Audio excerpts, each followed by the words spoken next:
Okay, good evening, class.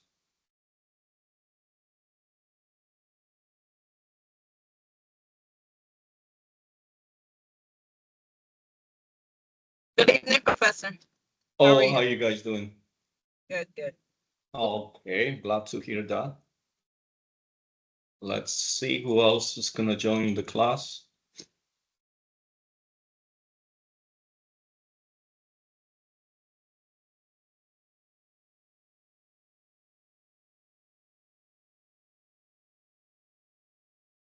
Oh, it just hit 5, so Good evening. good evening. How you doing, Xiomara? Good. And yourself? Oh, not bad, not bad. It's raining heavily here in my area. I don't know if it's raining in your area, but here, since It's last night, raining. it's It's been raining a raining. little bit. I live in the Bronx.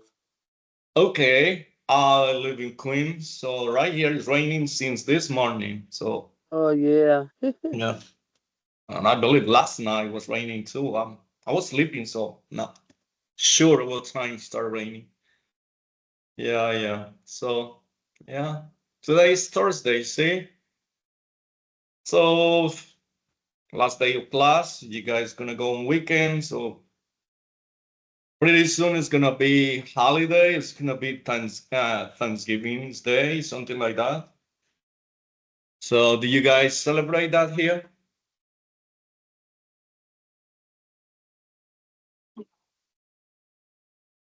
Oh, you do, Miss Lee? It's a little trouble or Yeah, we do. Yeah. So yeah, I don't like turkey much. I celebrate, but I eat what I want, not with turkey. It's just that take advantage of the day off because we're gonna be off for Thursday, so I'm not gonna be worried about anything else. So that's good. Okay, so good evening for those who just log in. Um, Today we're gonna continue with the same chapter. And we're talking about HIPAA privacy rule because it's very important.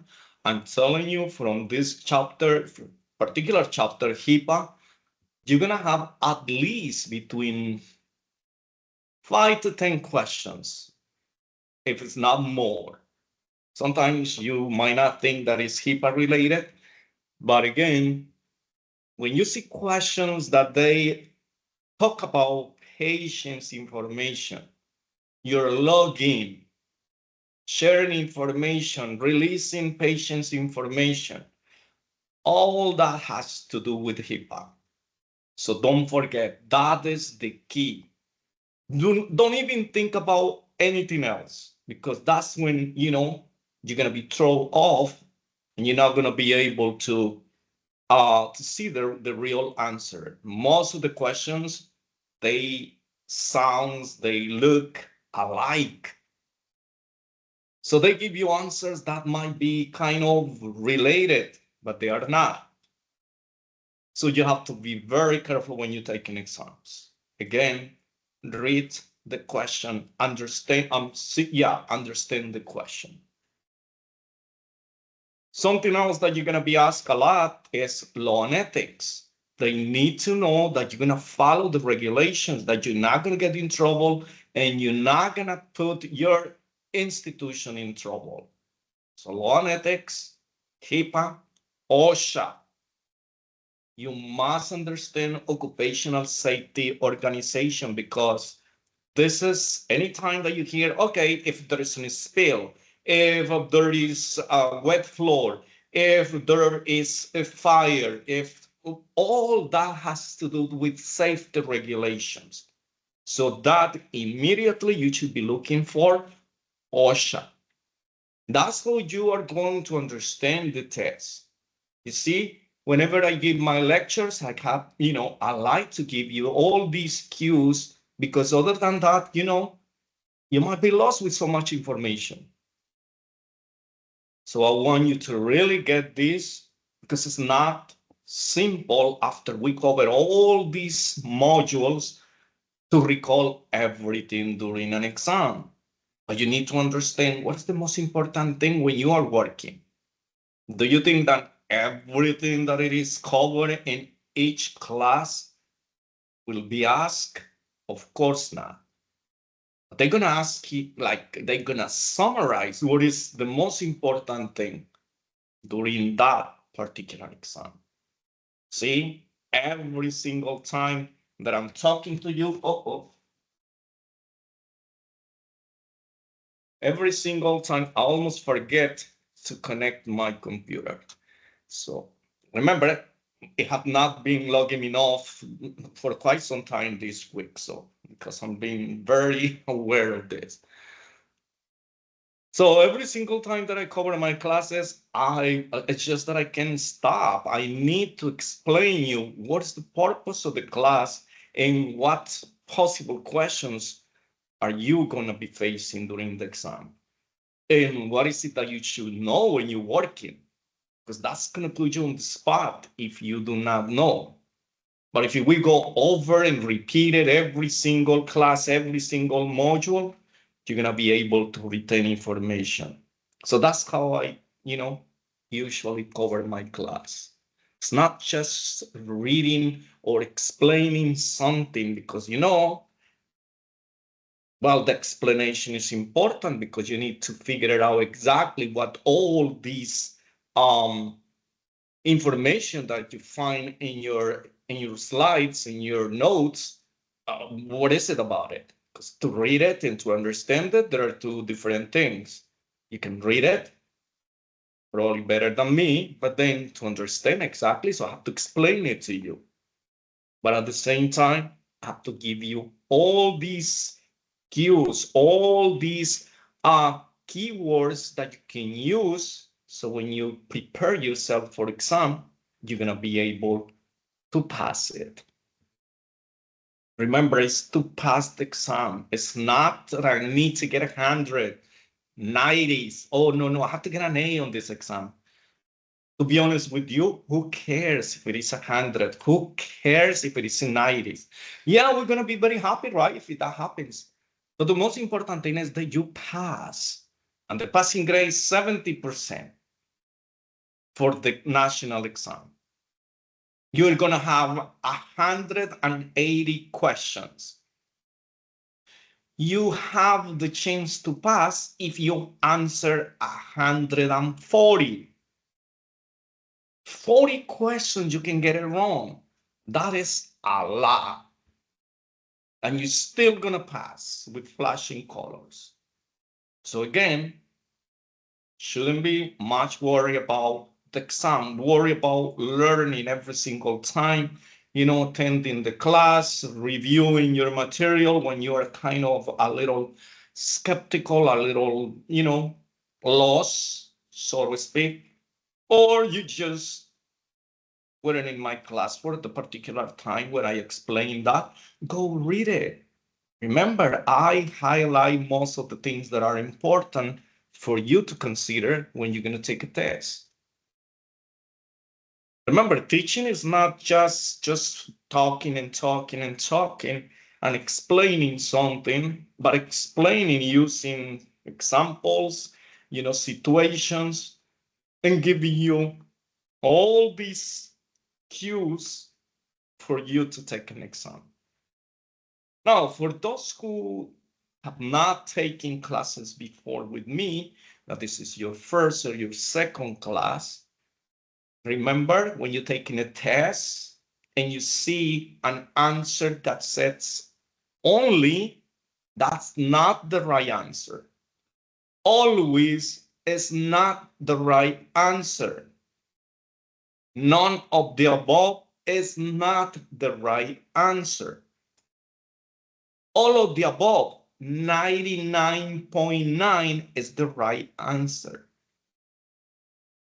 If you have A and B, B and C, these are 90% chances that that is the right answer. Now, I'm giving it to you like that, you will not have the national certification like that.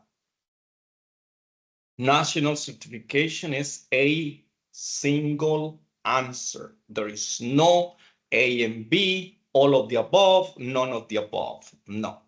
You're gonna have one single answer, but I'm giving you 2, 3, 4 choices because I'm not sure, I'm not 100% sure that which one of those 3, 4, or 2 choices is going to be on your exam.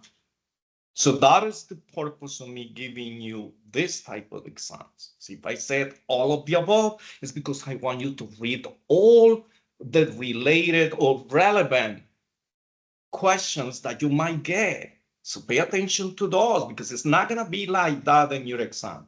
One of those 4 options, 2 options is going to be for one of you. Remember, you're going to have different types of exams. So they're going to have exam A, B, C, D, E.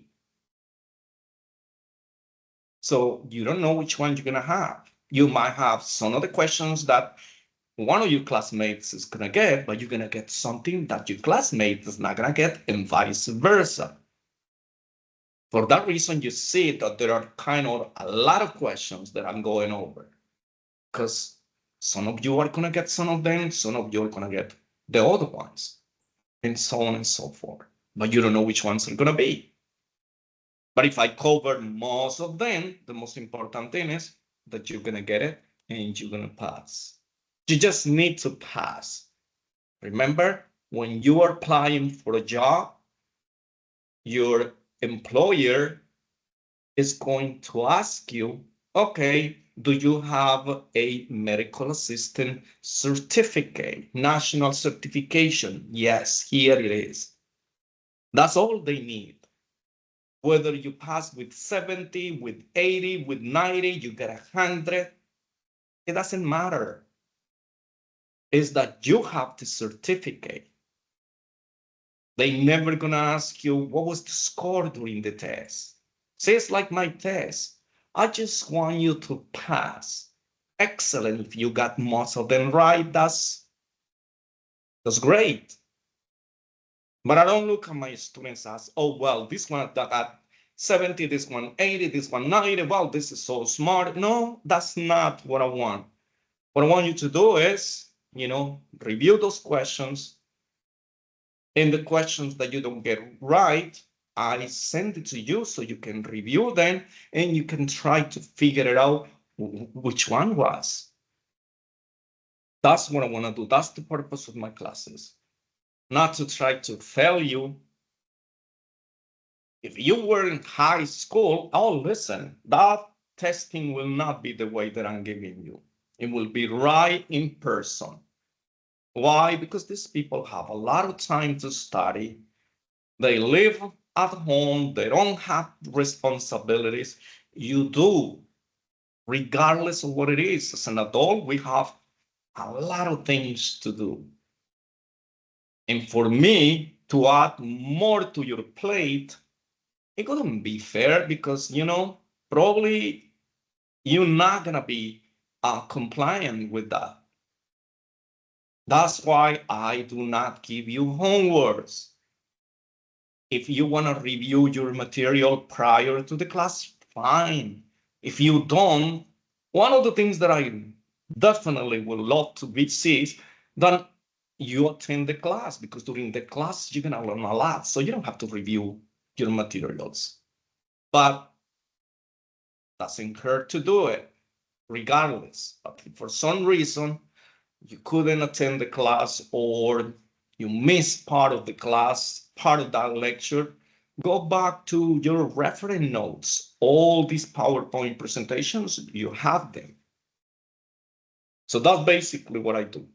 Remember, I want you to be successful, and I don't want to be on your way. I don't want to be a hurdle on your path to get your certificate, because that's not the point. You sacrifice so many things to come to this class, and at the end of the day, someone who's supposed to be assisting you, helping you out, and passing and making sure that you get this to the end, is blocking you. So that is not my purpose. Definitely is not. Particularly with my adult students. Remember, I have been teaching for adults for many years, and I know how it is. I too, son, I have a postmaster's degree, and I did it like 10 years ago. And that was a lot of work because I have to work, and then I have to take classes. Yes, there were online classes still. I have to do lots of homework, lots of lectures, exams, and that was difficult. Not because I didn't know what I was doing, it's because of the time that I have. I didn't have much time available to go do this extra work, homework on the side when I was, I have a family to take care of. I have responsibilities on my workplace. These were 12-hour shifts. I slept half of the day and then come back and start doing it, and then taking classes. That is hard. So I understand the things that you're going through. For that reason, I do what I do. But take advantage, because you're not going to encounter this type of flexibility, so to speak, that someone give you all the chances to do well. Because that's what I want. I want you to pass. I want you to do good. I want you to get that certificate so you can start working, you can start making some money, you can change some of the things in your life. I got the opportunity. It was tough somehow, but I did have the opportunity to go to school, to study, work. So now I want you to have the opportunity to. It doesn't matter what level of studies we are in, because if we join, we kind of, enroll in these programs is because we want a certificate. We want to make sure that, we're going to be successful, that we're in the past, that we're going to complete it, and then that we're going to find a job, because there are tons of jobs out there. We need that certificate, because remember, this is the country of the certificates and licenses. If we don't have certificate for certain program, we actually not qualifying for it. So we got to do it. And this is a very, very short program. Can you imagine? Like 6 months going to all these academic part of the school. Then you're going to do your internship, which is, practicing now with real patients. So it's not that long. Next thing you know, you're there celebrating, just like I did. So that's basically what I do. I want you to feel confident. You're going to do it. Don't think, oh my God, this is so difficult. I don't know. I'm going to give up. Nothing is easy in life. Sometimes we encounter subjects that are we like it. Let's put it away. And we wanted to do it. And we are very interested. Sometimes you find topics that are boring. I know that. I have to go through all that. There were some classes that I really loved, and I was there with soul, brain, heart, everything. I was there. Some of the classes I was like, oh my God, when this class is gonna end? Been there. So I know the feeling. But still, we need to pass these classes whether we like it or not. And we put a little more effort in the things that we don't like because we don't like them, so we don't want to repeat them. So that's how it works. So do your best, because this is the opportunity for you. Because if we don't do it, and if we start joining programs and we don't complete them, so we're going to spend the rest of our time spending our money, our time. I wouldn't say wasting, but just spending them, but with no benefit. We should be doing something else instead. So think about that. The sooner that you get this out of the way, the better. And putting my, my little effort, not giving you stuff, too much stuff for you to do, and giving you the exam so you can take it home, so you can review it, you can see your notes. My exams are not for me to evaluate someone's intelligence. No, this is too much information. These are most of these terms that you have never heard about it.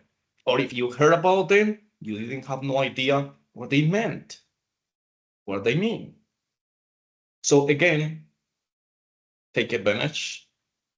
You know that I'm here whenever, you're having any difficulties, any challenges with anything, let me know. I might be able to help you. But we have to communicate. Remember, communication. If we don't communicate, then we're not going anywhere. How do I know that you're having some challenges with the time, with the courses? Now, think about this class. It is online. You can take it from home, from wherever you are, as long as you have an electronic device and internet. Even we make it even easier. These classes are being recorded. So if you miss something, you can go there and check it out on your own time. So you're not going to fall behind. So we do our part. We want you to do your part, because that's what we want.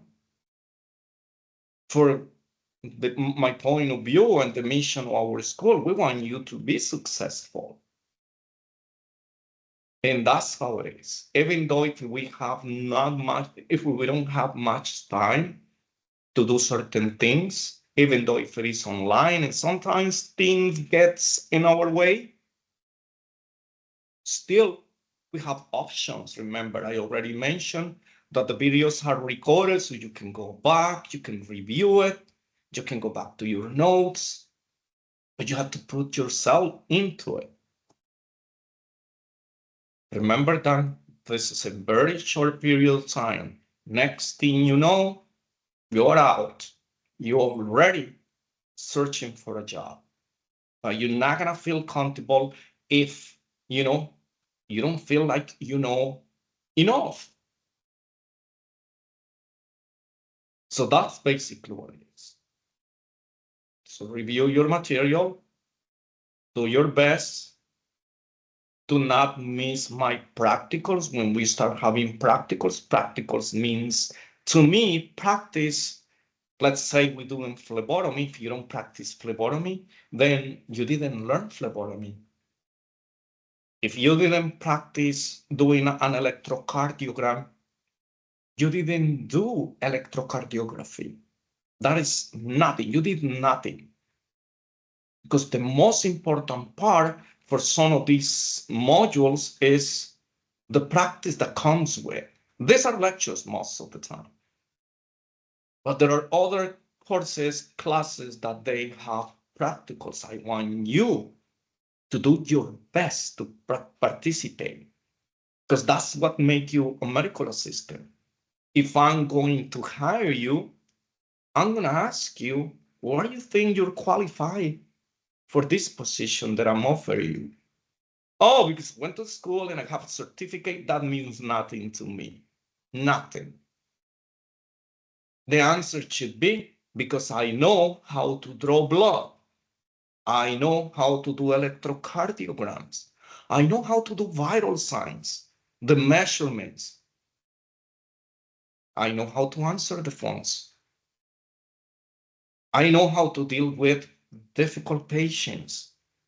I know how to verify insurance, because those are the things that are important for us. What you bring into my table.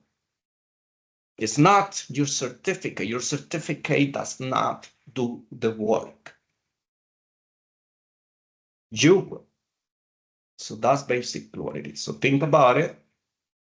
Be conscious about it, because that's the most important thing. Sometimes when I have practicals and you miss one of the practicals, and I have my own practicals in other classes that I have, sometimes I give opportunity to my students if they want to join my other class to do the practicals. So again, very important for us to understand that this is important for you.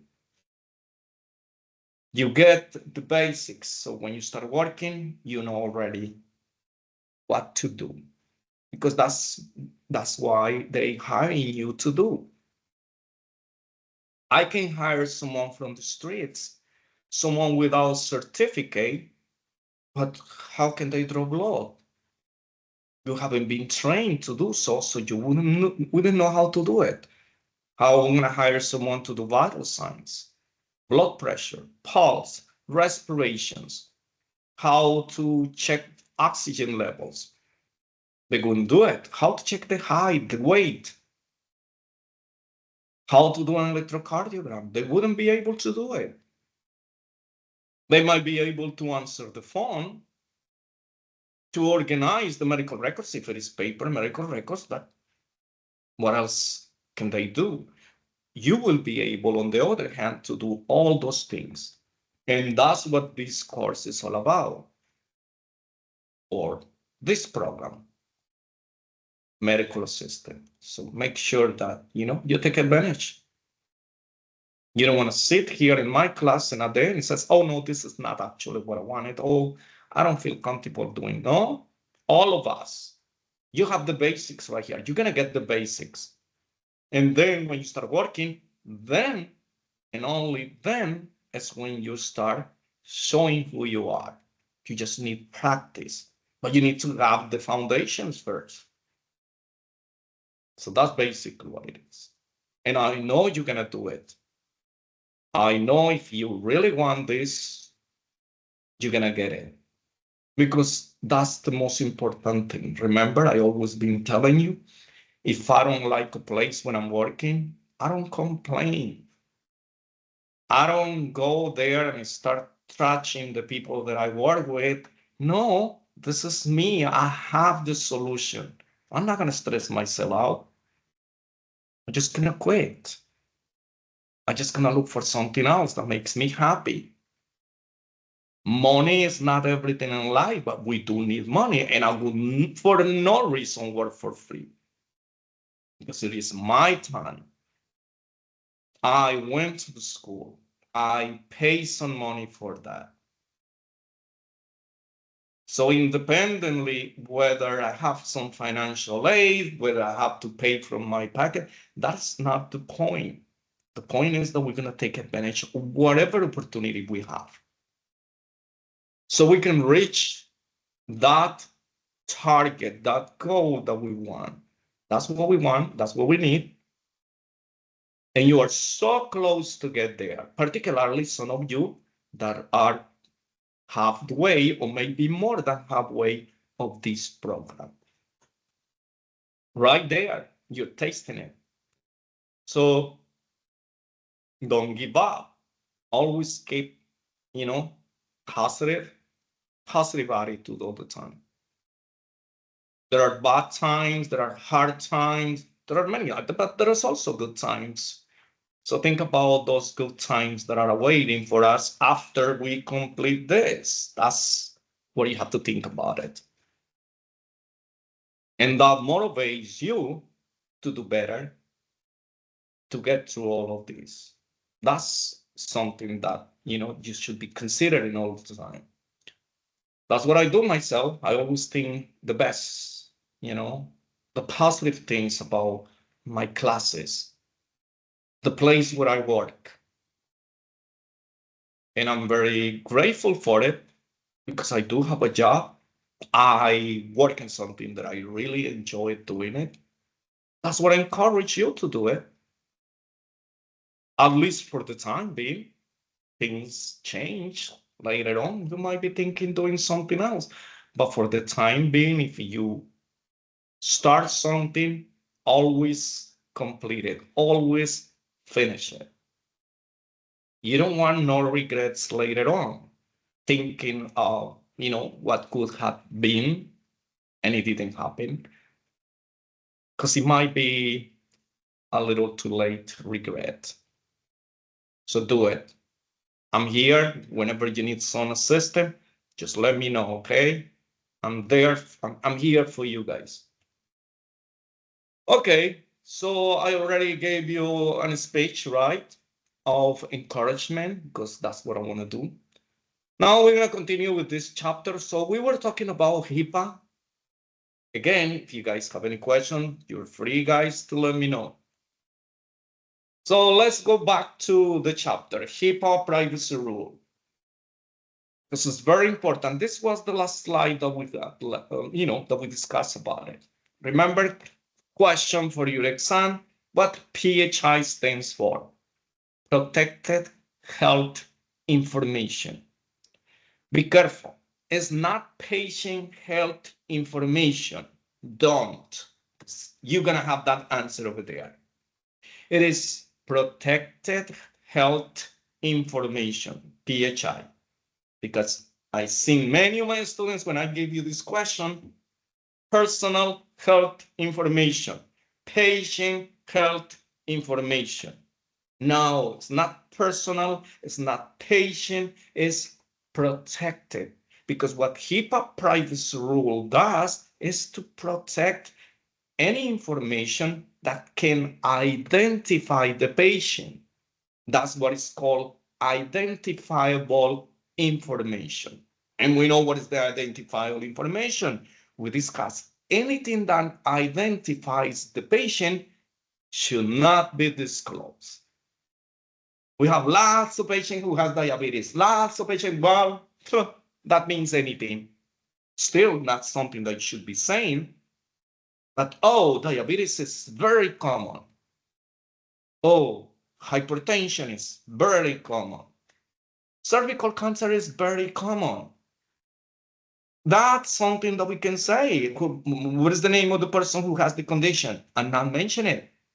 I'm not saying lives in this place, the person who has this condition. This is the phone number. This is the social security number. This is the driver license. This is the insurance code or ID from the person who has. No, I'm not mentioning anything that identifies the patient. If you expose, release without the patient's authorization, information that identify the patient in any ways, the address is there and then most information is there that identifies the patient. So that's what I want to make sure, because this is what's going to get you in trouble in your workplace if you disclose any of this information. So again, we are not going to go, and disregard patients' protected health information, because that doesn't work. Okay, so here we are going to talk about who can receive, to who we can disclose protected health information, because that is what is important. So you can understand that when we work and we have this information from our patients, some organizations, some entities, some type of procedures that we do, or operations that we run in our office or with our colleagues or associated organization, we can disclose that information without the patient's authorization. So we're going to talk about that because this is important. So we have here again PHI, right? So we know what PHI means, protected health information, which is here. But then we have TPO. What TPO stands for? T stands for treatment, P stands for payment, and O stands for operations. So let me explain you this. This protected health information, remember, as basics, we cannot disclose this information without the patient's authorization. But we are authorized to do it if this information that we are going to receive has to do with treatment. Well, I am treating you about this condition. Well, I have to release this information to who? Maybe to a surgical doctor, to a referring physician. I'm going to refer you to this particular specialty. If I'm referring you, I have to tell the other medical provider, what am I referring you to? What is the problem? So I have to disclose certain information. But I don't have to ask the patient, hi, Mr. and Mrs. Brown. I'm going to disclose to the person who's going to be doing your surgery or your surgical procedure, or this exam, or this test, or this laboratory imaging. Oh, I'm going to disclose them that I'm going to get your information. Are you agree or disagree? Sign this paper. No, we don't. Because this is someone who is involved in your care.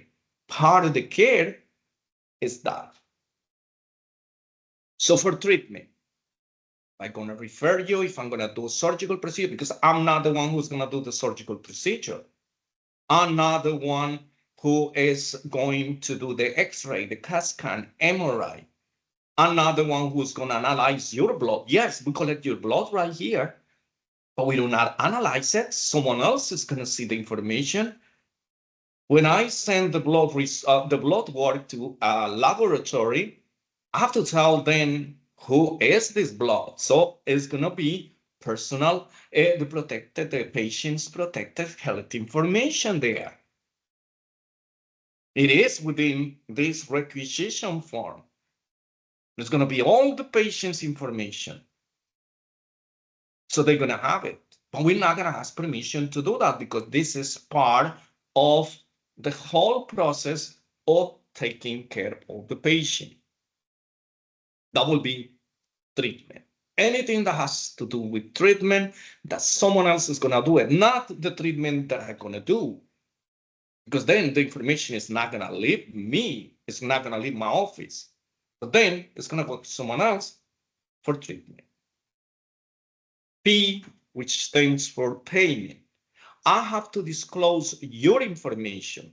It's not all your information, only what is related, pertaining to payment. And who I'm going to be sending this information to? The insurance companies. Have to send this to the insurance company. How am I going to get paid? I need to tell who was the patient and all the patient's identification. And I have to release what was the diagnosis, what was the time that I spent with my patient, what was the procedure that was done, what was the treatment that was done, so I can get reimbursed for that. I don't have to ask my patient to release the information, to sign a paper, because this is part of the care that we render into our patients. Any other operations, remember, any other operation is whatever goes within our office. Billing department needs your information, because remember, billing department might not be within our office. Billing department is not the one who's making the payment. This is the middleman. This is the company that we're going to hire, an independent company that is going to do all the claims, so it can be sent to the insurance company, and the insurance company can pay us, can reimburse us. They are not the one who's going to pay us. Billing department doesn't pay. They just get all the information together to complete that claim form for all the procedures, diagnosis, time, services, whatever it was done to the patient. Now it's going to be sent to the insurance company. And if the insurance company don't pay, this billing department has to follow up with them, has to go again and start contacting them to check for the status. What is the reason? Why are you denying payment? What is missing? Should I send you more information? That's how it works. So there are many operations within the office that we need to disclose this information. We are disclosing information when we call in the insurance company to find out whether the patient has coverage for that day, if the coverage for that particular day is active. It's not that we're gonna get paid immediately. No, that's not for payment.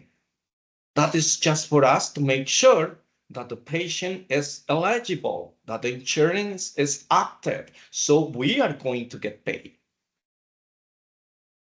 So again, many things. I'm gonna refer my patient to anyone, any specialty. So I have to release information because I want these people to know what they are saying, doing this to the patient. What is it that I want you to do? What I'm requesting you to do according to my diagnosis. Because then I'm gonna receive information from them because I have to keep the information from my patients too. If I refer you to a cardiologist, the cardiologist diagnose you with a condition, they give you treatment, that information comes to me too because I'm your primary care physician. So I have all your information and your cardiologists have only the information that I send you. Why did I send you? What was the diagnosis? Only that information. I don't have to send every other information. I don't have to send the entire medical record to them. That's not how it works. So remember that the first day that the patient signs up, registered for services, that signs the contract with us, it says right there in the contract. I read it last time to you.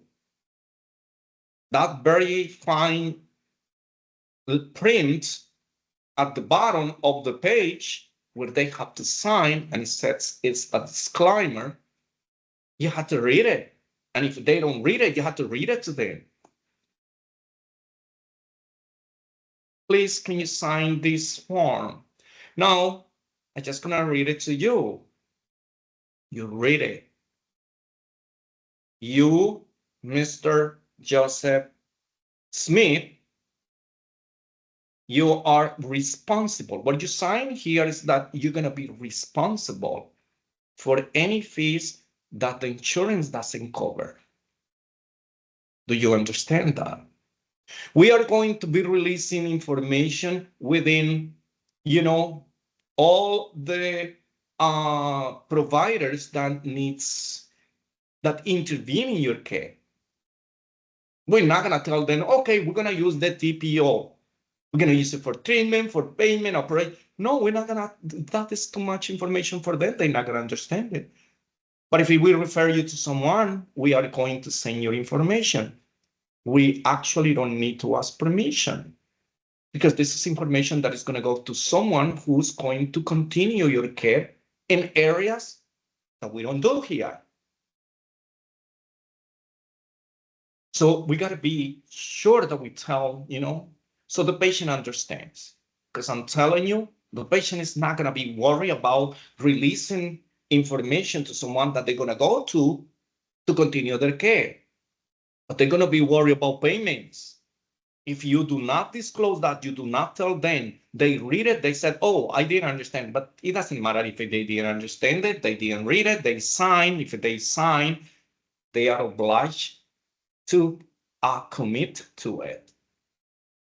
But we don't want to go through all these issues because, we're going to be transparent with our clients. We're going to make sure that that's what we do. And you are going to have probably that job to do because you're going to have new patients registering in the office. And when they register, you're going to give this form for the registration form that they're going to add all the information, medical condition, family history, patient history, social history.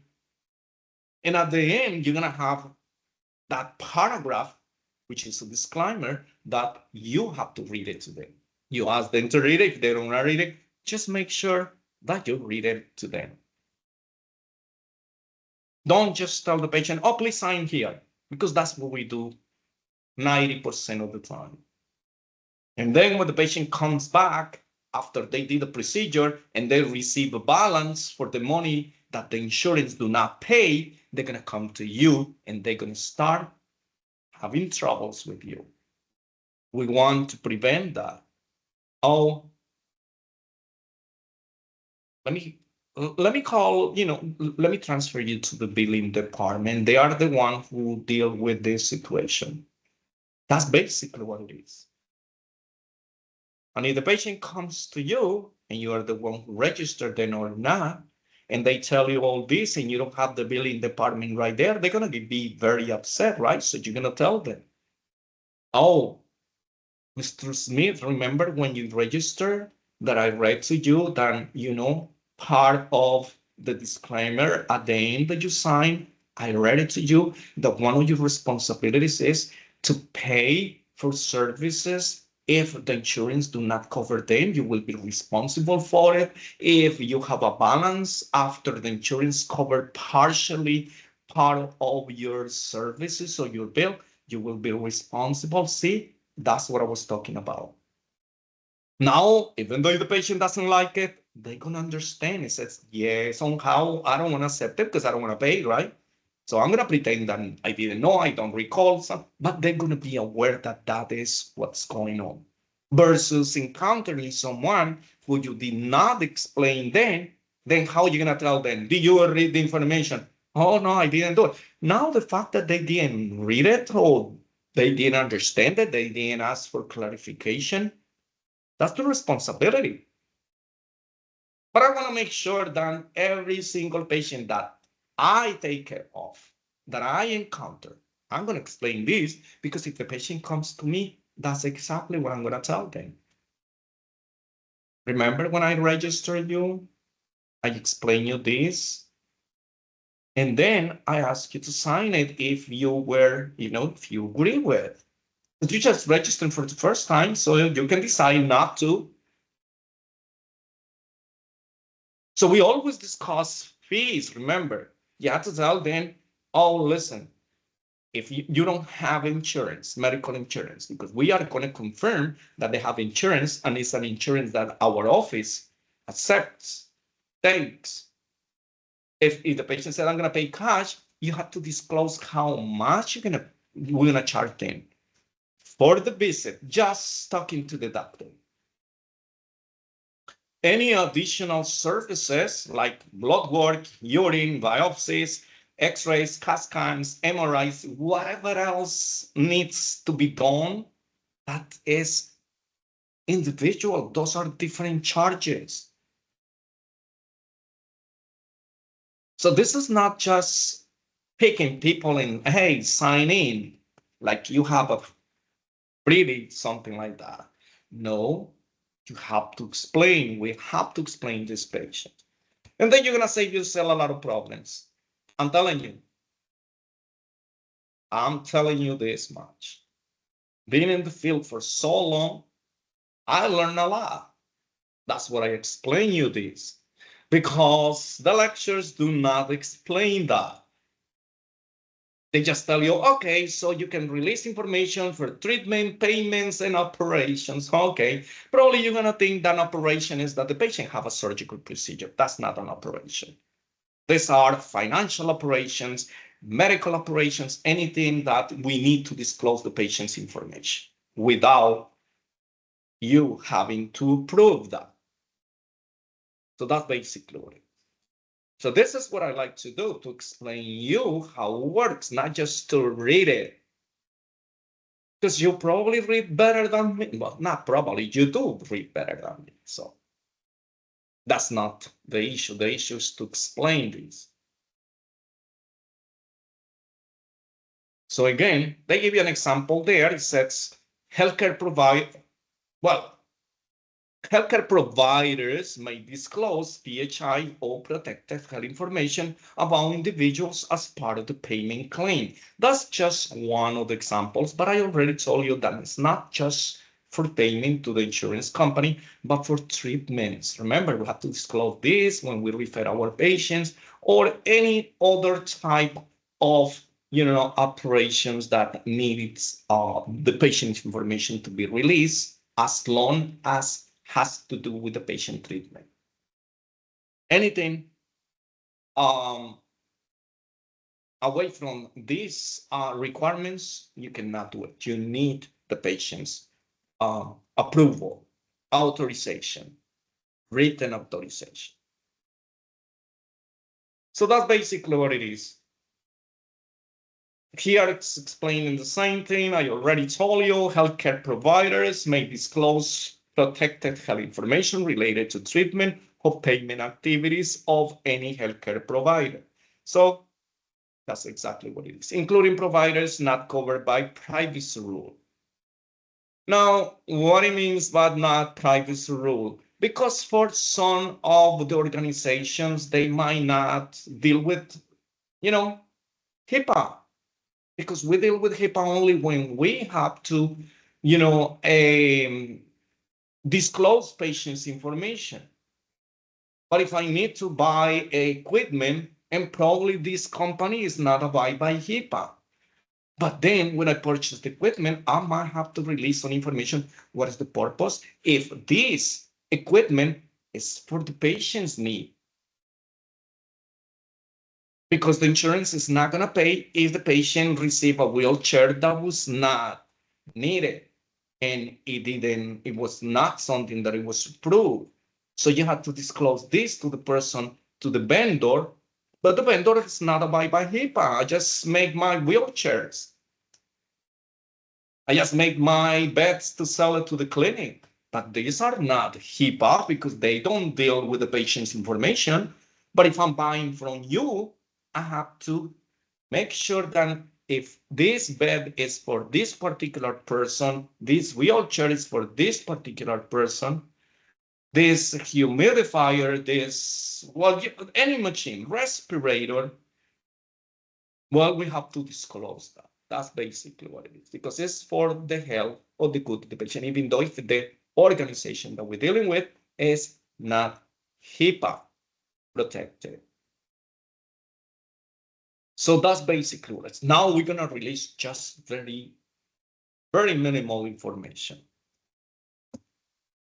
Other uses of protected health information. Clinical staff may use related to patient care.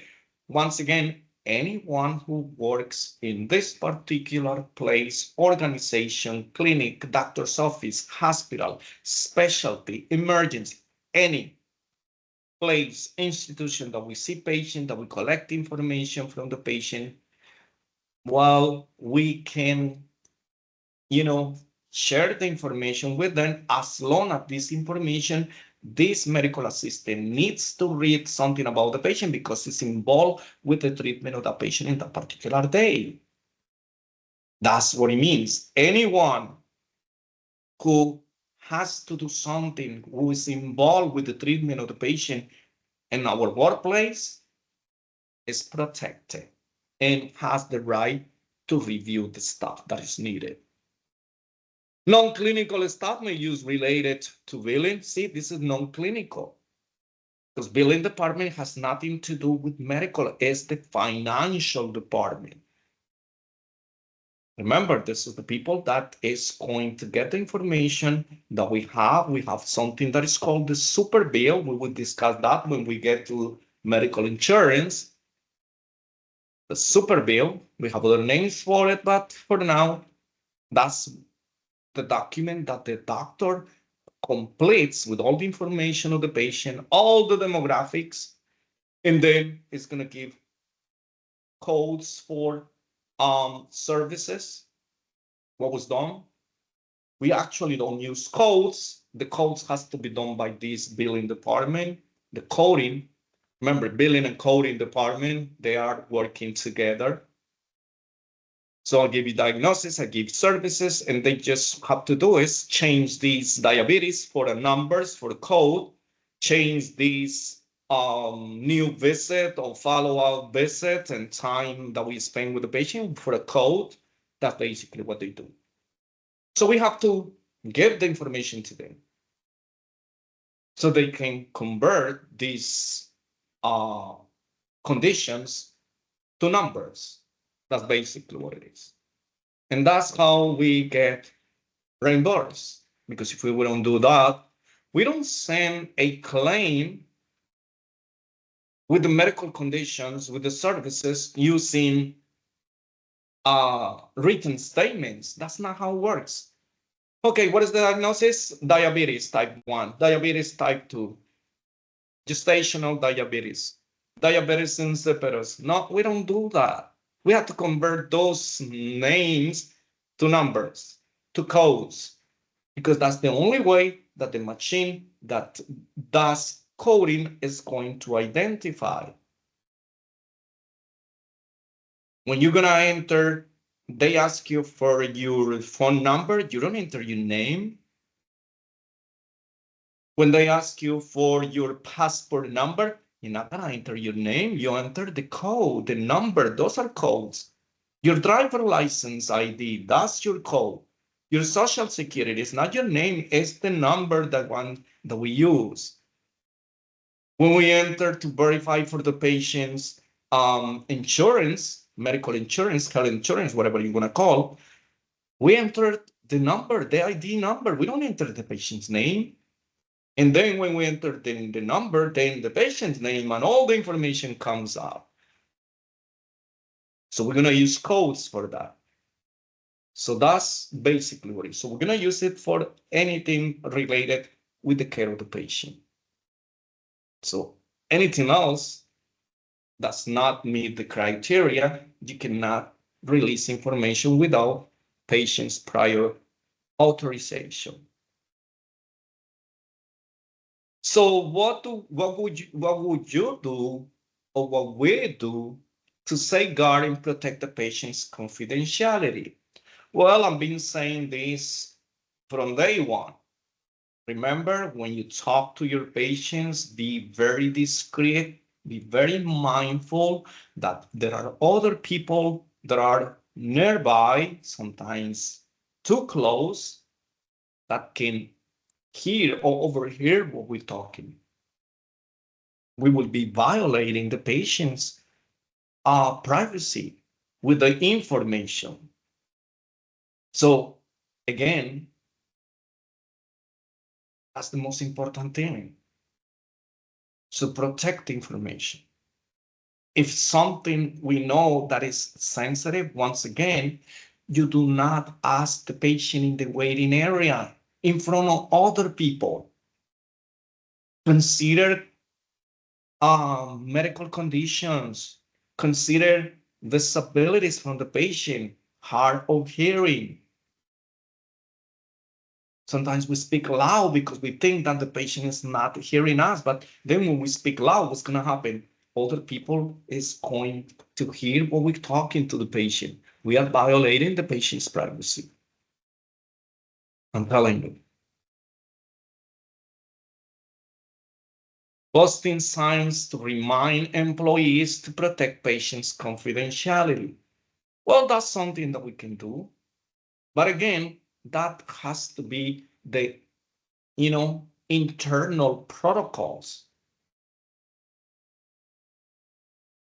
Because we do not need to have a sign all the time that we shouldn't be disclosing or leaving the medical records unattended or placing the screen of our computer with the patient's information on the screen in front of the patients or someone else who don't have to read or, learn what's going on with the patient. Avoiding the use of patients' names in public areas. See, you can talk about, well, I have to run and do an EKG. But if you say, oh, I have to do an EKG to this particular patient, then you are disclosing the information. See, One of the things that happens very often, more often than you might think, is when you call the patient to do a procedure.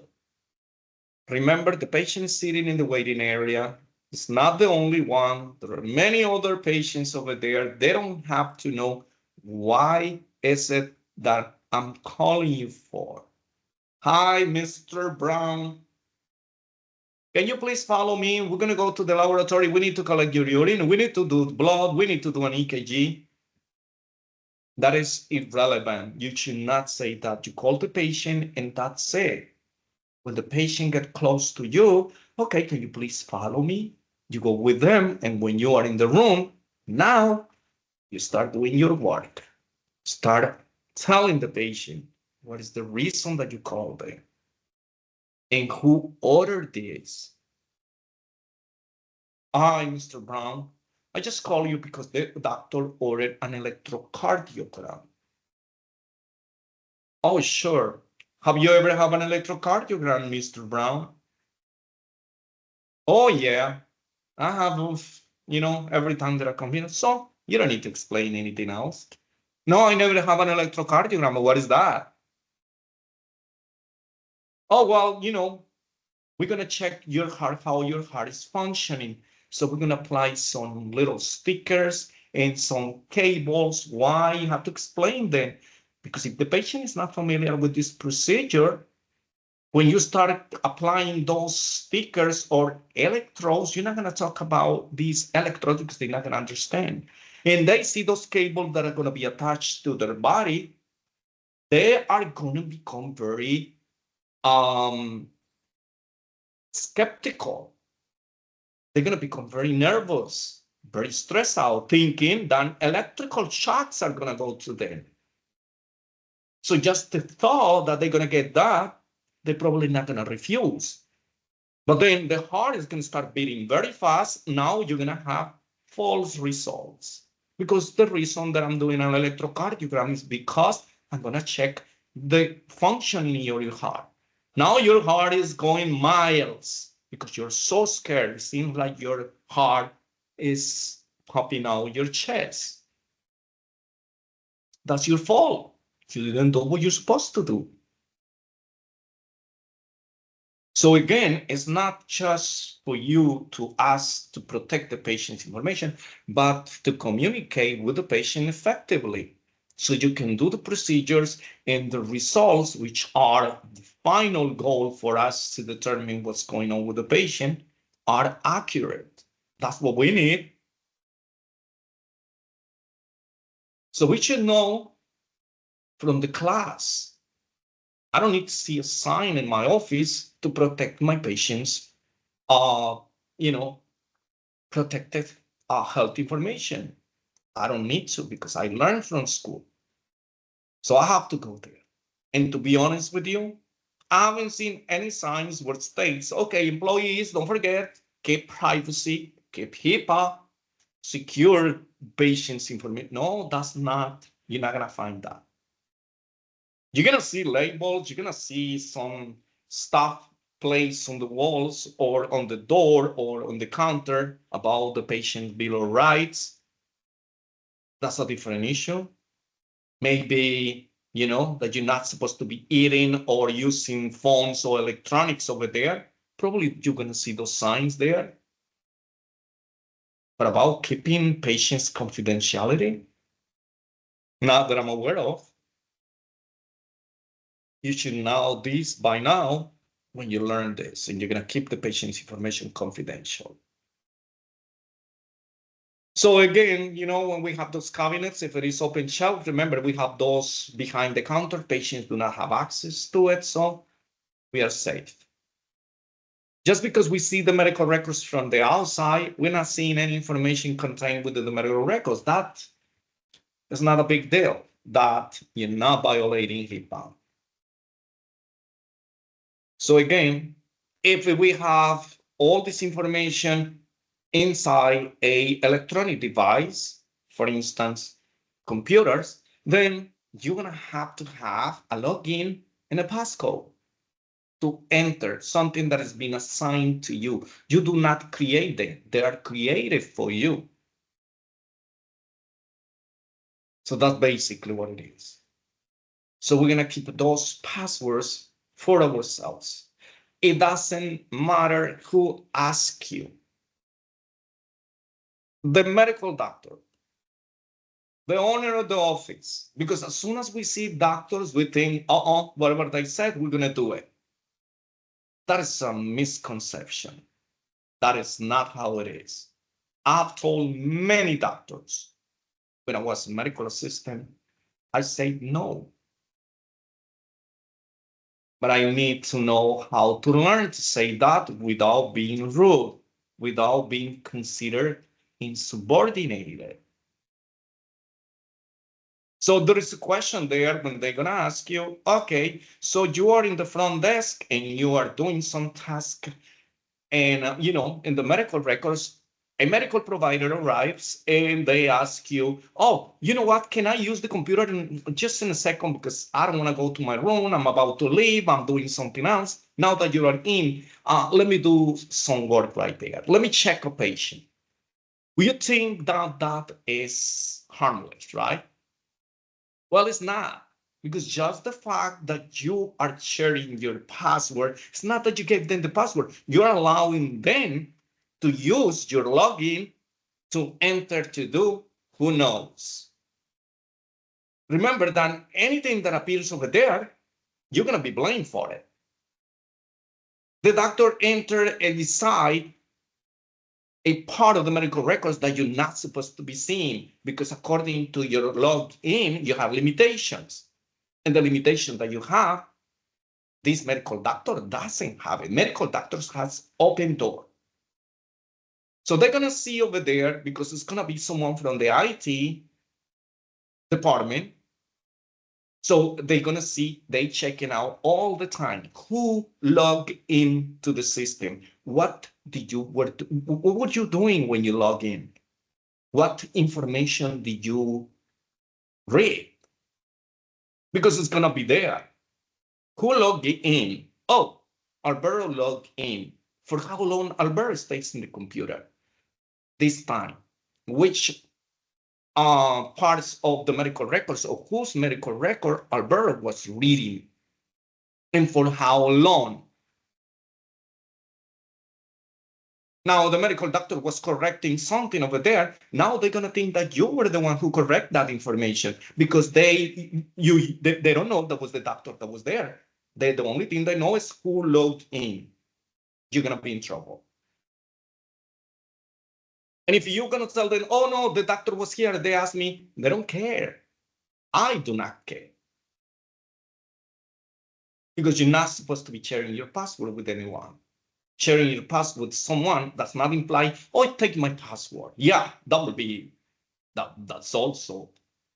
But allowing someone to enter into the system when you are logged in, that's sharing your password. Remember that you guys are gonna have limitations of what you can access in the system. They are different from the nurses. They are different from the doctors. Each one has a different level, permission, authorization to enter certain parts of the medical record.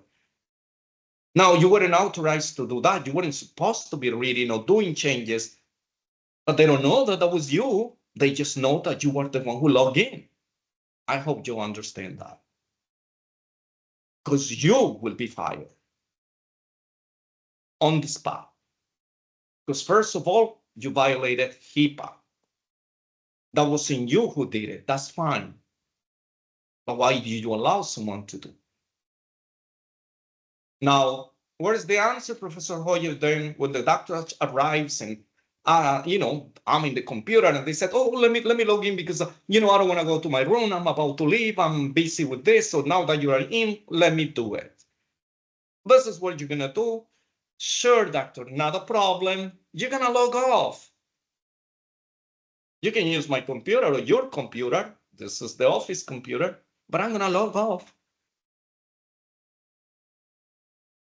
Pretend, play dumb, like I do. You have to be smarter.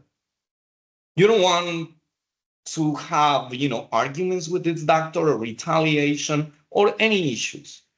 As soon as they tell you, you're not gonna tell them, oh well, I'm gonna log off because I'm not supposed to be sharing my password with Professor Hoyer said, oh please don't even mention my name. The only thing that you can do is as soon as they say something, just log off. Oops. Oh, what do you log off? Oh, I thought you said you need the computer. That's what I do all the time. But I'm not allowing anyone to enter when I'm logging. Do you allow someone to log in, to enter in your system, in your bank account, in your information that is personal, in your email? Usually no, right? If you have something sensitive, well, your email is not supposed someone should be checking. Your Facebook, nobody else should have access to it. But if somebody has access, are you gonna penalize for that? No. But with your medical information, you will. Remember that HIPAA violations, there are $200,000 per violation, no discount, is not paid by financial aid. So I don't know how you're gonna pay it, and at least 1 year prison. So that's a felony right there. So again, be careful. Because it's very, very serious. If I'm telling you it's very serious, because these are most of the questions that you're gonna get in your exam. If I'm going over all these, I'm telling you, when you see those questions, you're gonna be thinking about me. Well, not exactly about me, but all the things that I said. So that's basically what it is. So you have a login and a password when we have electronic medical records or electronic health records or any electronic devices that we have data in there. Well, you're gonna be responsible for that. That's what I gave you, that password. Otherwise, we just leave it open that anyone can go there, open the software application, enter any part of the medical record, and nothing will happen. No, this is to protect, to safeguard the information from our patient. Just because we were there does not imply, oh, I can go there, I have a login password, so I can go and look anything that I want. No, negative, you will get in trouble. Moreover, if, let's say for instance, you didn't use the computer for the work that you were supposed to be doing. You use it to Google something, to go eBay, to go Amazon, to go get those nice shoes that you want, or that particular gadget that you're gonna give us a gift. Guess what? You're not supposed to be doing that because that computer is not for your personal use. You will get in trouble. That's not a HIPAA violation. That is a bylaws. That's the local violation of your institution. People have been fired for that.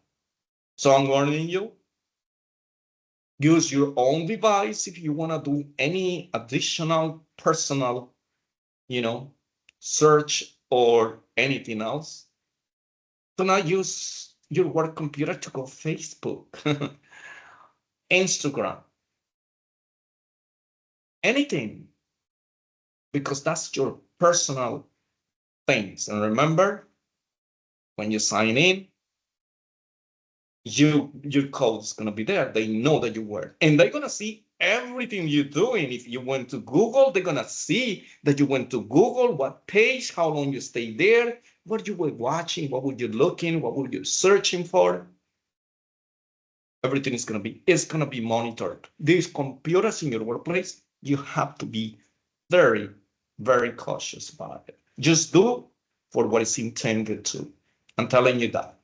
There are some things that you don't know, and it's not written here because they will not tell you that. But you're supposed to know it. But because I'm telling you, you're going to refrain yourself from that. Any questions? Okay. So You might think, oh my God, that is so strict, and I did not know that. Well, that's how it is. That's how people get in trouble. So following instructions, following directions, sometimes is a little hard. But it's harder when we don't know. Because if you are aware of, well, you know already that you did something wrong, still you took the chance. But if you think that you didn't know, you're gonna pay the price anyways. Medical office HIPAA compliance. Now, part of our job, part of our part of the policies of our organization is that every single time a patient joins our office, alongside with the registration form, we're going to have a office privacy policy that we're going to give copy to our patients.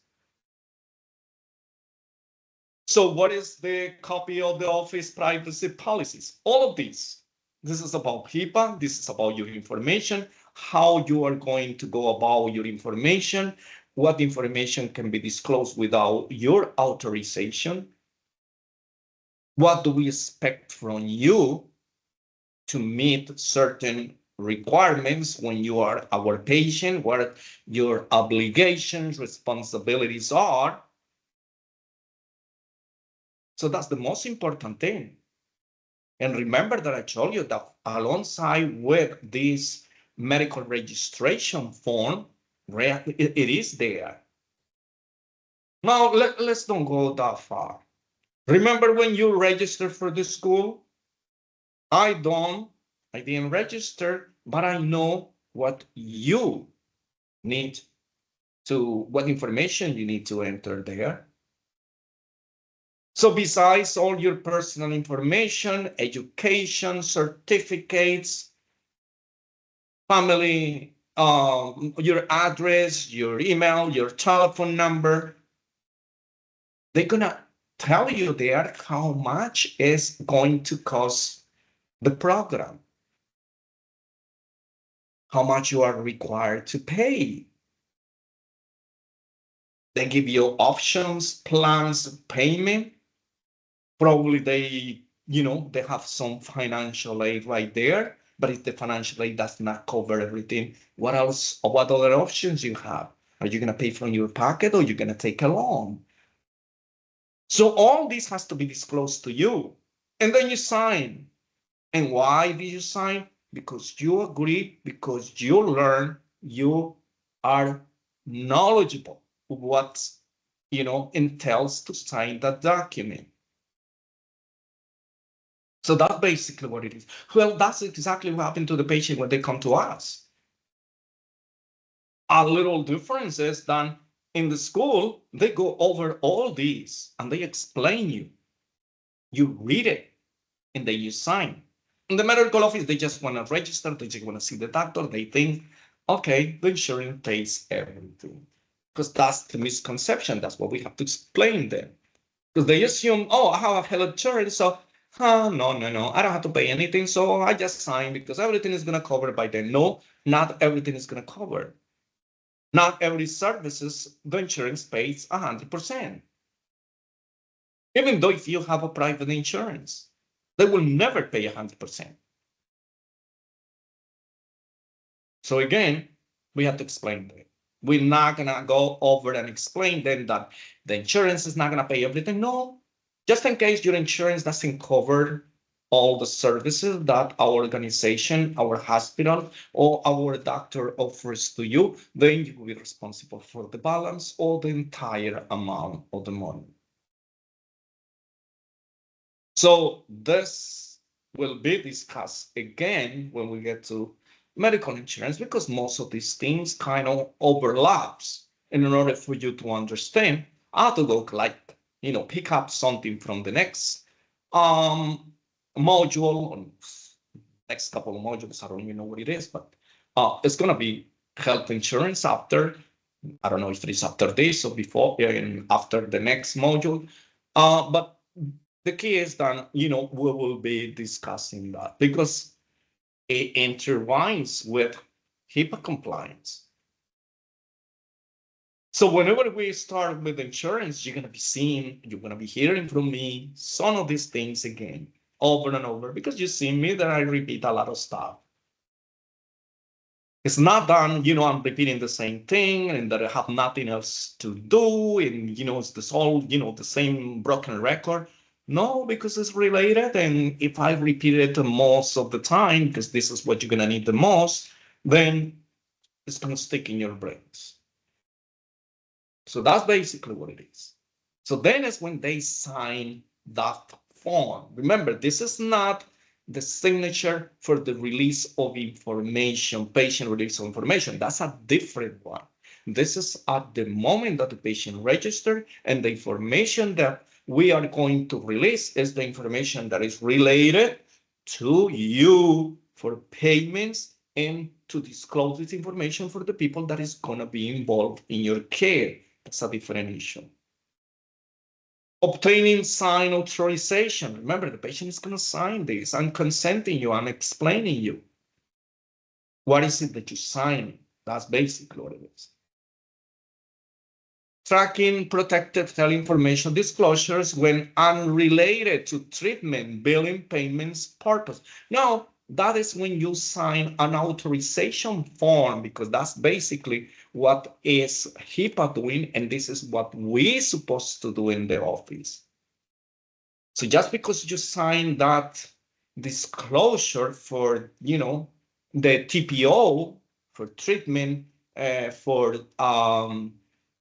treatment, the billing, and any operations, payment, and other operations that goes along with your treatment, does not include everything. That's not, if we need to disclose this, see, an authorization form, if it is not for treatment, payment, or operations within the office.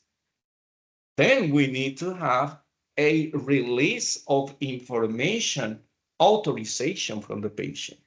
That is totally different. And we covered that already. So again, very important that we do understand this. So remember, I'm not the type of person who just read this and then run because, I need to finish this. No, what is the purpose if I run through all this and you're not going to understand it? So I got to make sure that these particular things that are a little difficult to understand because you're not familiar with, you need to understand that why you should do or not do certain things. So that's basically what it is. Adopting clear privacy procedures. Okay, how are we going to adopt that? We're going to train employees to understand policy procedures. Everything that you do, remember, policy procedures means what is it that I have to do here? It's not about a procedure. Don't take the word like literally, I'm going to do a procedure. That's not what it is. It's anything that entails you, qualifies you to do in your workplace. Any type of tasks, that's what it means. If you have to answer the phone, that's a procedure. If you have to sort the mail, that's a procedure. If you have to remove medical records and check medical records or whatever, that's a procedure. Anything is a procedure. So you're, as an employee, you have to follow all these HIPAA compliance because you are working for this particular medical institution. Now, again, what happens if after I explain this to you, you know about HIPAA, you still breach those compliance requirements from HIPAA? Then you're going to be responsible and you're going to be punished for that. So you're going to be liable. That's what it says, designating individual responsibility for seeing that previous procedures are adopted and followed. If you're not following, then you're liable, you're responsible. You are the one who's going to be facing the consequences.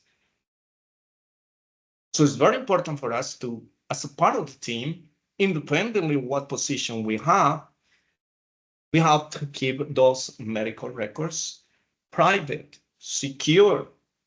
Remember, it's not just the medical records. The medical records is not exactly what it means. It's the information contains within the medical records, because we call it medical records, but it's the information within. So again, so medical records, electronic medical records or electronic health records are going to be a lot, they're going to be kept more private and secure than paper. Because we don't carry the computer everywhere and we have passcodes. And when we are, dealing with the computer, something like that, we set up the computer in such a way that, the computer is automatically going to log off few minutes after we have not been using it. So those are the safety mechanisms that we have in the computer. Whereas if we have, paper, how are we going to do that? If it is left unattended, anyone else can just, open it up, glance, scan, read, whatever it is, steal a page, destroy, rob, throw it out, who knows? Now let's talk about HIPAA authorization versus consent. Now, it is a huge difference. Sometimes it might be used interchangeably if we are talking about simple things, meaning procedures that probably are not going to, put you at risk. But when it comes to the patient's protected information, remember, there is no cutting corners. So we have to reinforce that. So again, every single time that we encounter the patient and we have to collect information from the patient and it's for the first time, or we are going to send the patient for a procedure that has some risks, medically speaking, we need an authorization. So authorization requires a form signed by the patient. See, this is the difference. When we get an authorization, that means that it is a written, it is an express form. That's basically what, and the patient has to sign it in our presence. Why? Because the information or the procedure that is going to be done is very sensitive. That has some risks. So think about this. I'm going to do a surgical procedure. So then I have to get this consent, but it is called an informed consent. That is totally different from consent by itself. Consent is that I'm telling you, oh, hi, Mr. Brown, the doctor orders some blood. Do you ask them to sign a document? No, not at all. It's just a simple procedure. So my patient doesn't have to sign anything. I'm just getting the consent. Consent is yes or no. Can I do it? Can I do it? Authorization, on the other hand, I'm going to do a surgical procedure. We're going to remove your appendix. We're going to operate on your heart, your kidneys. Something, we're going to do a surgical procedure, a colonoscopy. When you might have risks of developing something worse or something might not go right, then you have to sign, gave us authorization. And the information that we're going to use to do this procedure needs to be authorized if this procedure is going to be going away through another specialist that has nothing to do with us. So that is a different issue. They have to consent you. You have to give you an informed consent. So consent, authorization, various. Remember, consent can be implied, but it can be written. Authorizations in the medical field for the purpose of the information to be released must be signed. That's basically what it is. It's not just telling the patient, okay, so we are going to do this. No, we're going to do this, and these are the risks, these are the benefits. So you're going to authorize, or we're going to disclose your information to an entity that has nothing to do with us. Then we cannot disclose the information without your prior authorization. So again, this is how it works. Now, the consent, for instance, if we're going to do patient's treatment and it is within the facility or with the people that we continuously interchanging patients, we need the consent. Oh, I'm going to send you to this particular specialist because I know I cannot do it. This is a cardiologist. I am not, so I'll refer you to cardiologist.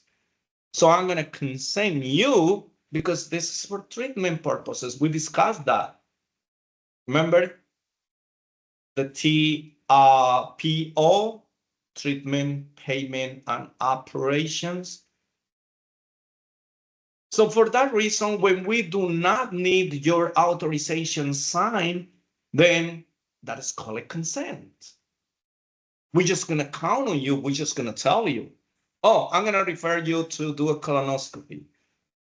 Okay, so you agree. So what we're going to do is we're going to give you consent form. Now that's going to be an informed consent. That is a different issue. But we are talking about releasing the patient's information. So just the fact that I'm going to release this information to these doctors so they can these doctors can familiarize what is the problem that you have and what is the reason that this procedure has to be done. That's it. I just need a consent. But this doctor, when it's going to do the procedure, they're going to cover themselves by doing an informed consent. But this is about the procedure, not releasing your information. So don't confuse consent, informed consent, and authorization because these have, different meaning depending of the content. What is it that's going to happen? What is it that's going to be done?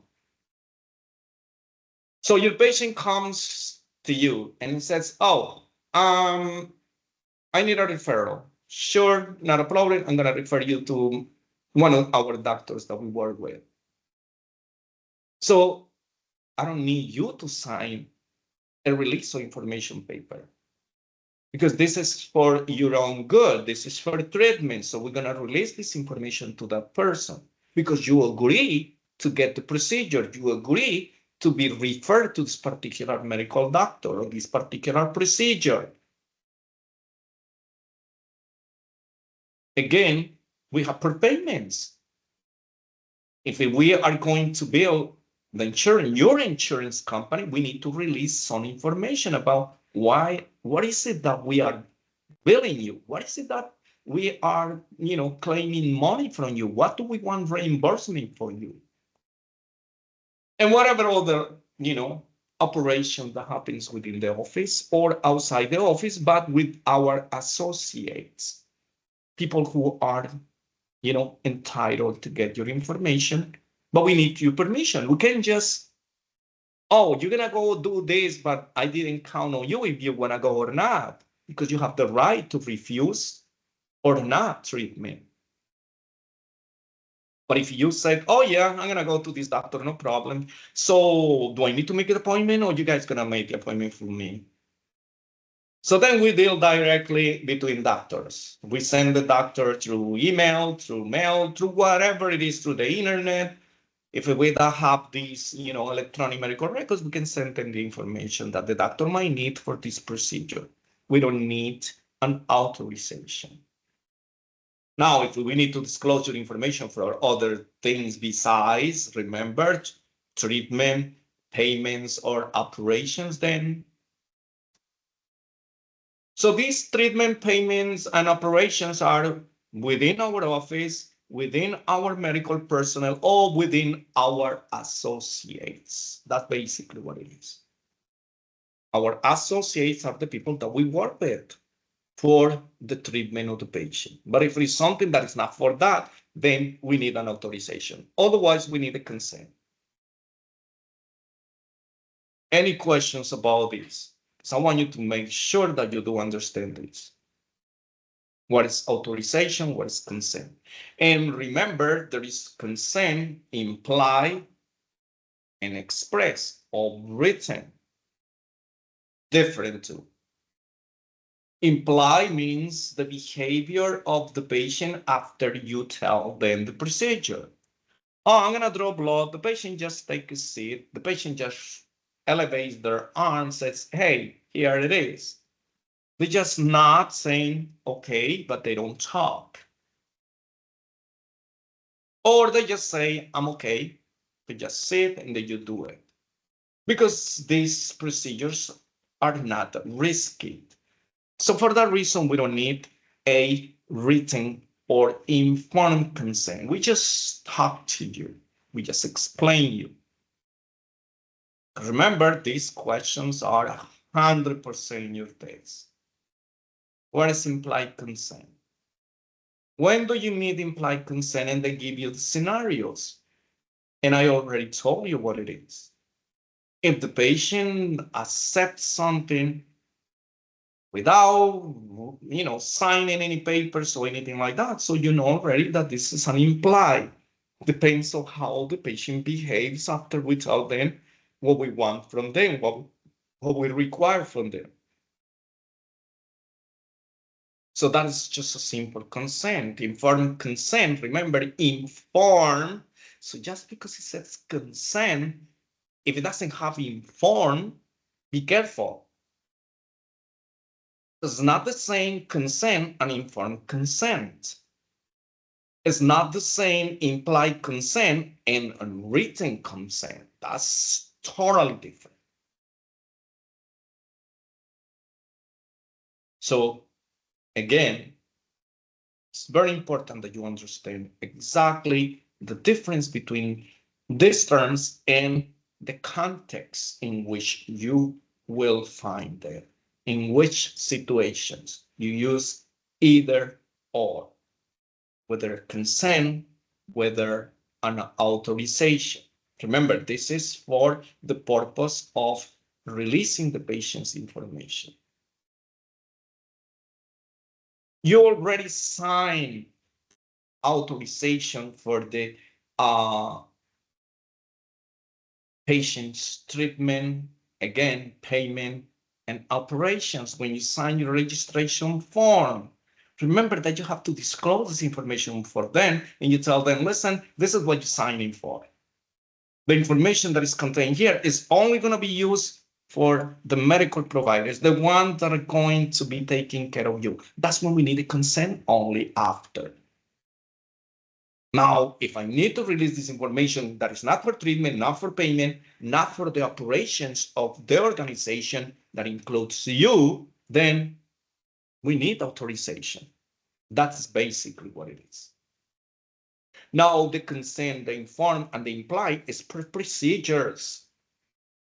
This is outside the context, not with the authorization, not with HIPAA. That has to do with you and the patient. You're going to inform me about my risks, what I'm going to be facing, or it's something simple that I just need to say yes or no. That's basically what it is. So don't mix them up. So what is included within the authorization form? So it's very important that we understand. We saw the authorization form already. Now we're going to see what is the content within. What is included? Date, sign, expiration date. See, a form that has all this data, you need to pay attention. Because this authorization is for a limited time.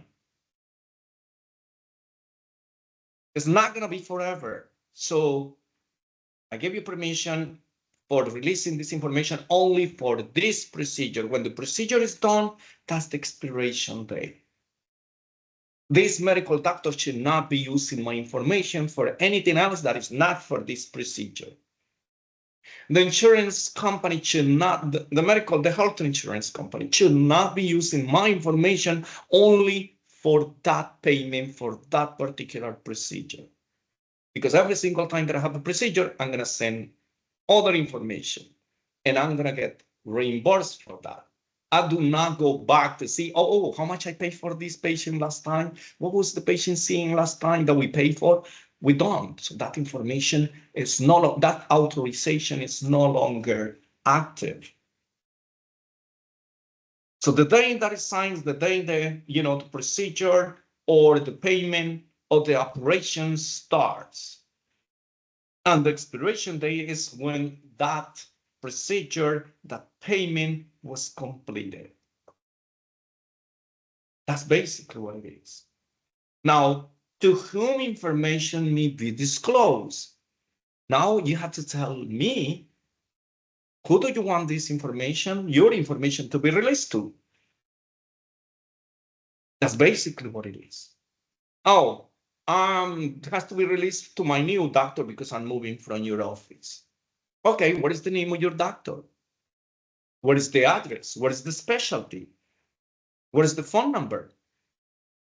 We need all the details about to who is it. Again, it's very important we get all this straight up, because if you don't, you can make mistakes. You can't just leave an open form. To whom you're going to give this? Oh, I haven't decided yet. Well, then the form is not complete. You have to tell me where, because remember, they can use this to suit our organization. So for that reason, you have to tell us exactly what it is. And you do not put words on their mouths. So are you going to sue us or something like that? That's what you're planning to do? And that's what you don't want to give me? Who do you want to, to disclose this information to? That is inappropriate. That should not be said by no means, but you should be thinking about it. And if they don't do it, you don't say, oh, no, you didn't complete the form, so you must complete to who you can. This, cannot be left blank. I'm sorry. If they don't want to do it, that's no problem. Let me talk to, someone else here in the office and see what we can do, okay? Be right back. You don't argue with patients. You don't tell them, I'm not going to give you anything. We're not going to disclose anything. Forget about it. If you don't meet this requirement, no, that's not our job. Why should you be stressing yourself? We're just gonna go over it and tell them if it's completed, fine. Because remember, this is not the last word. They just complete the form. And what is this form is gonna go to after? The medical doctor. And the medical doctor is gonna review it. If they see that it's not complete, that something's missing, not a problem. But you're not gonna let anything to pass you by, because it's your job not to ask them to sign. Oh, sign a blank. I just need your signature. No, they have to complete it, and they are the one who have to complete it, not you. So the patient is gonna say, oh, they completed for me. They just asked me to sign it. Now you're in trouble. These forms, we do not complete them. We might explain what you should write there. Okay, to who this one? It goes to another doctor. It goes, you just want it for yourself. That's it. Oh, yeah, put it right down. Oh, no, I'm going to write down that is for myself. That's it. Remember, this is a legal document. We're going to release the patient's information. And whoever is going to be receiving this information, their name needs to be there. And only this person to whom the information should be disclosed is the only one that can receive that information and use that information. Now, this is to protect you, protect the office, and of course, protect the patient's information. But most importantly, the patient is requesting for it. So then we're going to protect our office, getting all the information that we need. So if the patient tried to use this for other purposes, besides what they said, to whom, and you have to disclose also what is the purpose.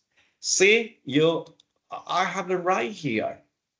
See, to whom the information may be disclosed to, for what purpose the information may be used.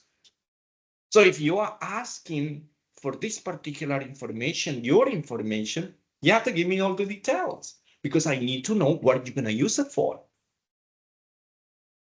And if you do not answer these questions, then the information will not be disclosed to you because this is a legal document. These are forms authorized by HIPAA.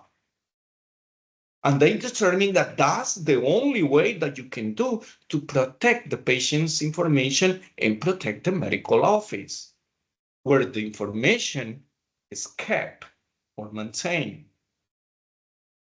So that's basically what it is. What is permitted to be disclosed? Now, remember, I mentioned this before.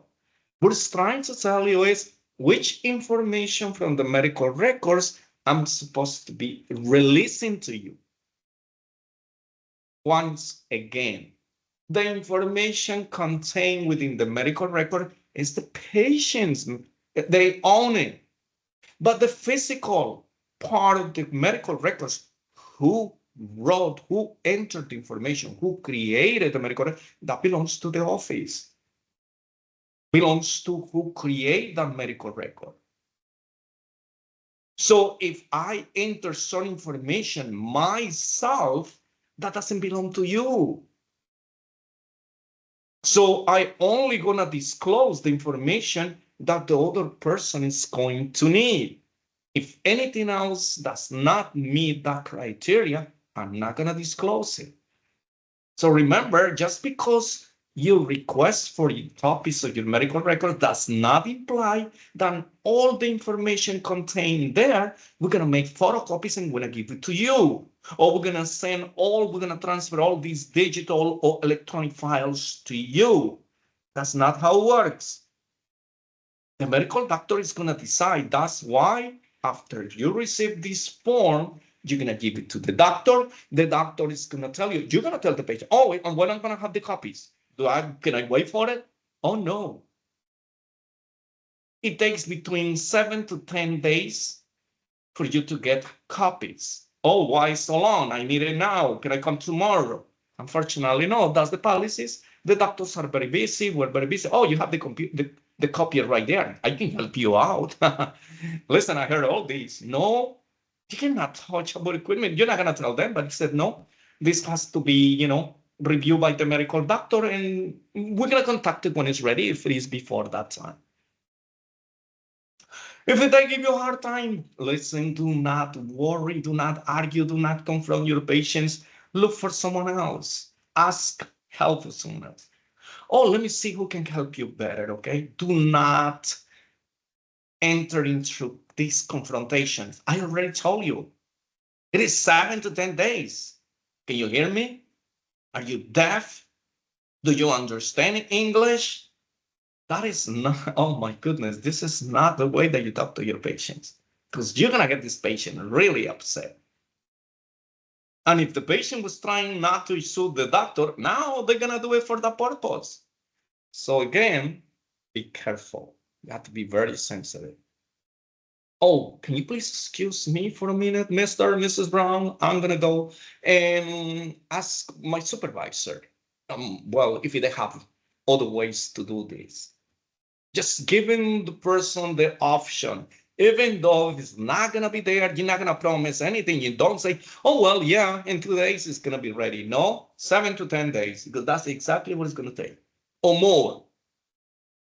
Ah, by the way, you have to pay for the copies, okay? According to the law, you have to pay $1 per page. So I don't know how many pages are in this medical file.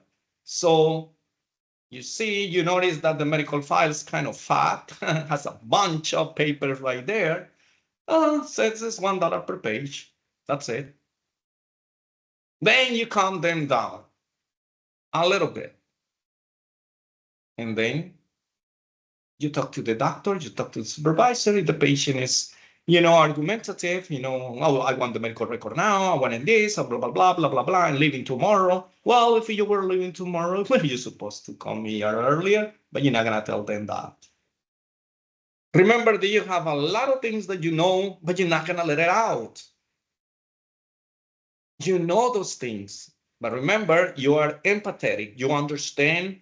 You put yourself in the patient's shoes. It says, oh, yeah, that's what I would do too. But guess what? I wouldn't like to receive the same answer that you're giving me. So you're going to relax a little bit and you're going to be, very professional. So this is very important. So don't argue, don't fight with no one, just do your job. They pay you for that. They don't pay you for the trouble. So I'm not getting into trouble because I'm not getting paid for that. So that's basically what it is. So now you understand. Then it's gonna say signature, patient signature. Patient is gonna sign. And now you're good.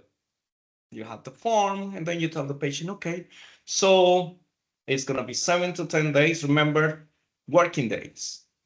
It's not like Saturday and Sunday, holidays, work. No. You explain, then it's 7 to 10 days, but, working days. If we have that before that, we have your information, we contacted you, okay? Thank you so much for, for your services, and goodbye. That's what we do.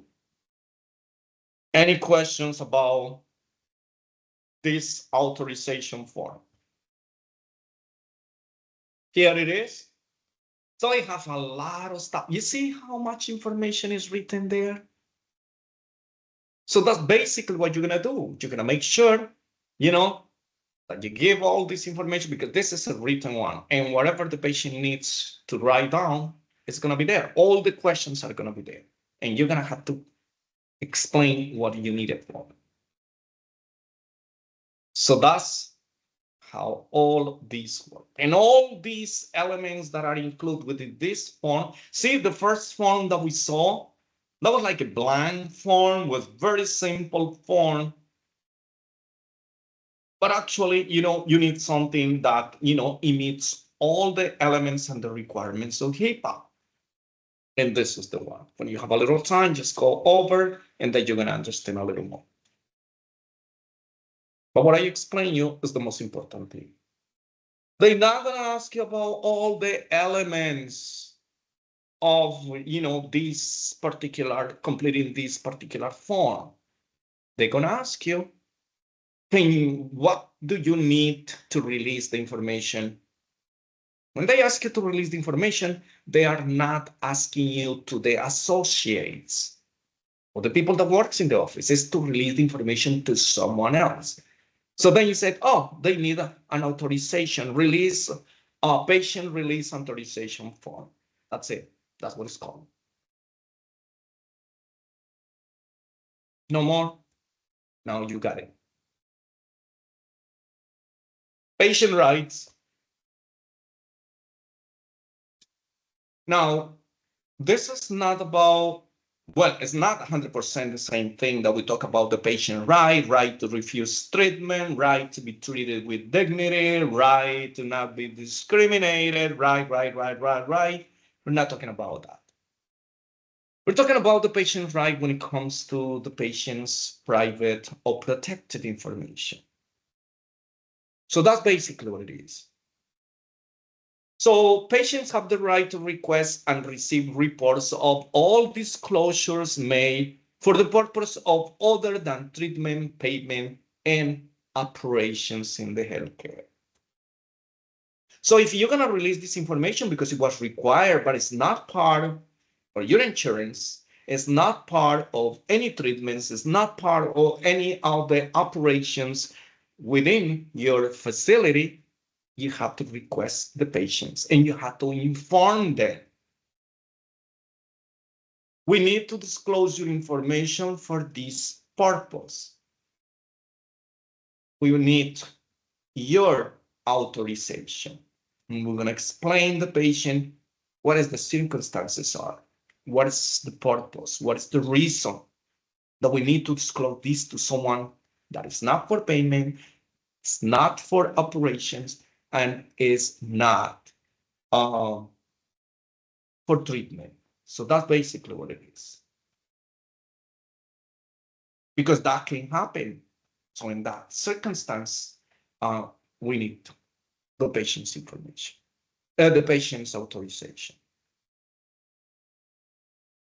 Now, again, if that's the case, remember, we have to follow all, the elements that HIPAA requires when you want an authorization. Report must include date, whom information was provided to, description of information, and the purpose. So we go back again to the form, the elements that are required. You can just say, okay, can you sign this paper right here? And then the patient doesn't know what information. We need to tell the patient, listen, we're going to send this to this person, and this person needs this information only. And for this purpose, is for this particular purpose. If that's the case, now the patient agrees, the patient signs, we can do it. If the patient doesn't agree, we cannot disclose or release that information.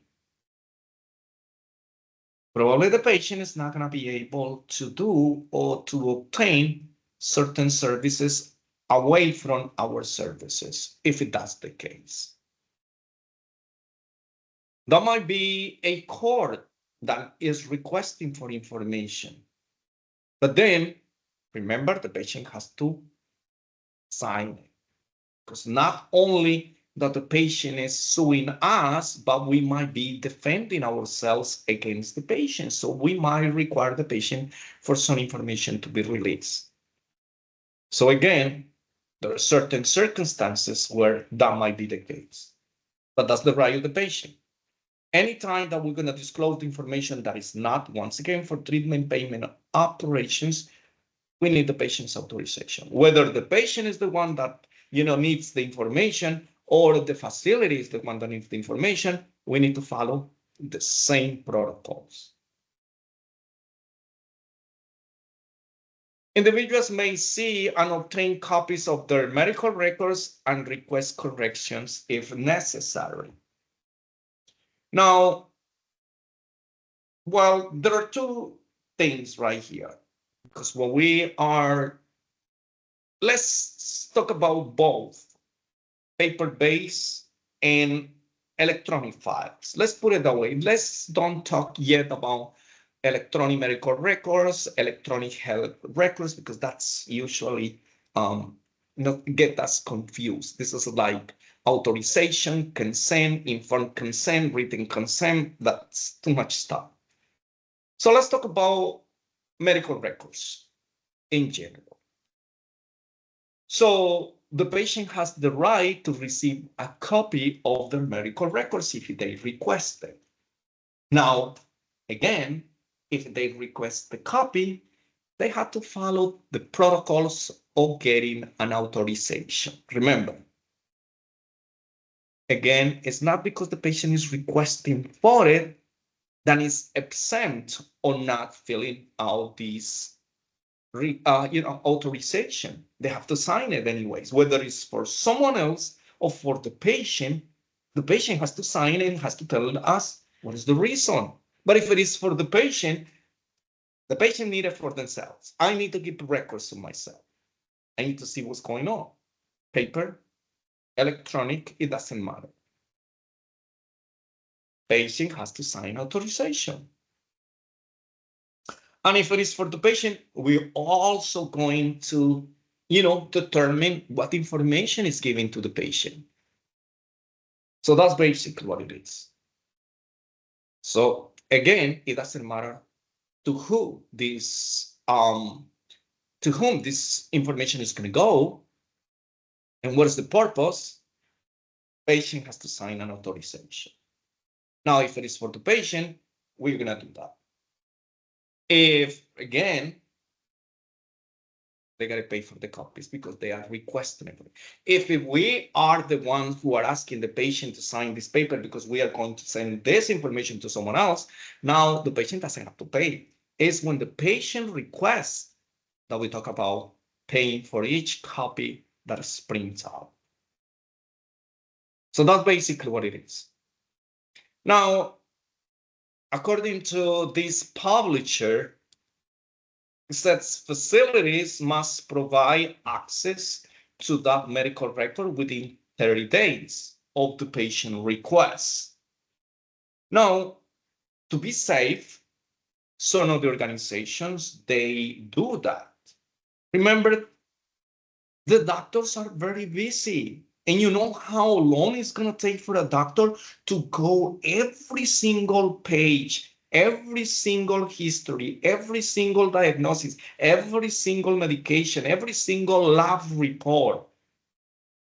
I have to evaluate that before I release the information to the patient or to whom the patient wants this information to be released to. So you think that I'm going to review a medical record in a day or a couple of hours? Remember, I've seen patients, so I'm not going to have time all the time to review this. I have my date obligations.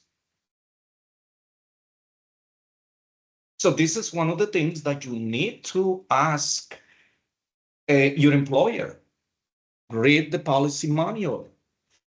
If someone requires copies of their medical records, okay, how long it's going to take? What is the policies right here?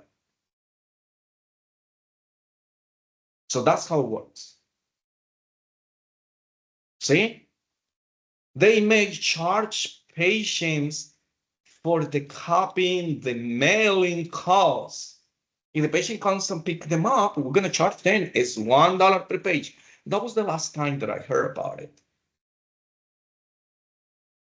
Now, if you have to mail those documents, because remember, some patient says, oh, I'm not going to be able to be here. I'm signing this document. And, I paid for the shipping and handling, because you have to tell them in advance.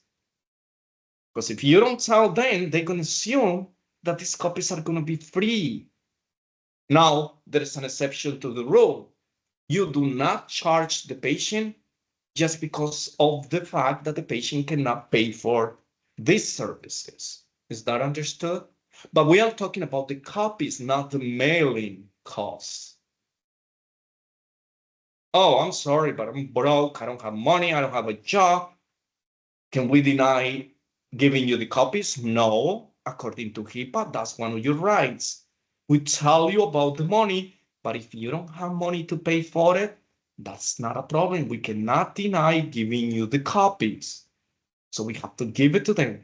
But we have to be very, very clear about just the copies. If we have to mail them because you want them to be mailed to your address to another state, oh, you're responsible for that. So then you gotta come and pick them up.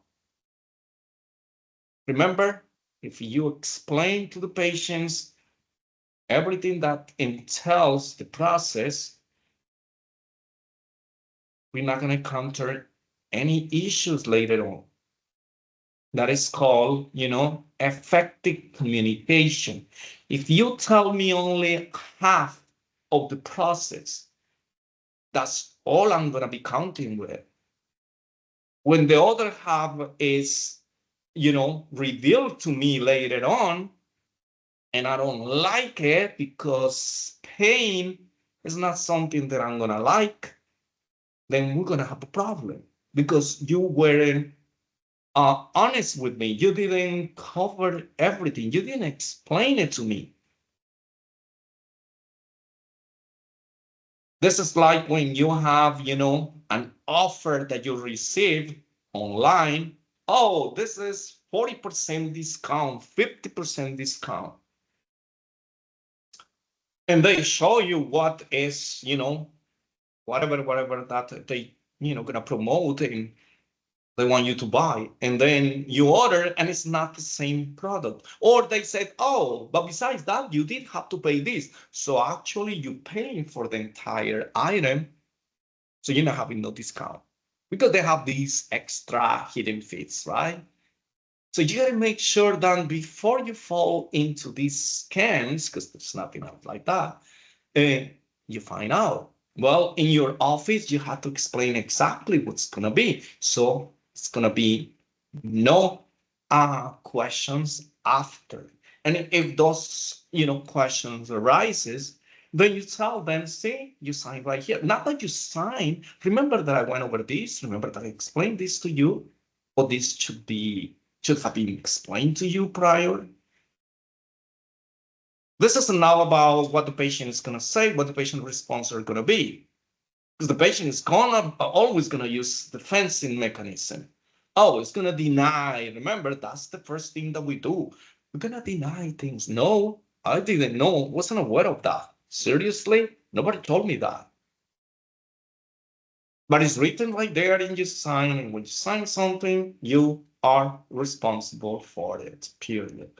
But please make sure that you do not tell that to the patient. Oh, you sign it, so you're responsible for it. I'm gonna get really furious about that because I don't wanna pay.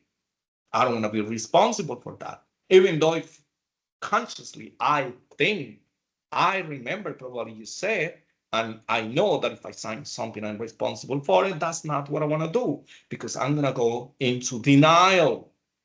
I'm not gonna pay because I don't have the money and I'm gonna spend my money on you. No. So think about it. Think about it because that's exactly what we do when it comes to responsibilities. We don't want to be responsible for things. So that's basically what it is. Okay, so we're gonna leave it here. We're gonna go on break, and when we're gonna come back, we're gonna finish this chapter, and probably gonna start with another one. Any questions before we go on break? Okay, 7:07, we come back 7:40. Oh my God, every time we go it's 7:40. That's kind of good. All right. Enjoy your break. See you then. 7:40 it is. Thank you. See you then. Okay, see you.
Okay, so we are back. Let's continue with this HIPAA regulations. I hope you guys enjoy your break.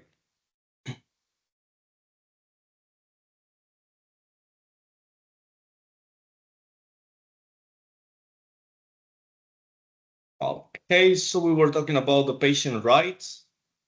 So remember, this is not based on, what the patient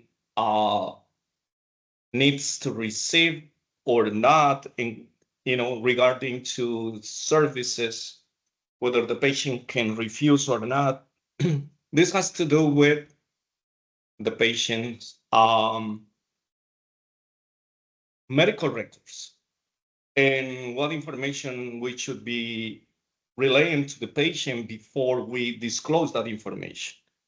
So that's basically what it is. So it's very important that we understand that. We can't just be releasing the patient's information if the patient is not if this information is not going to, or for the reasons of payment, operations, or treatments. Not for that, then, we have to let the patient know.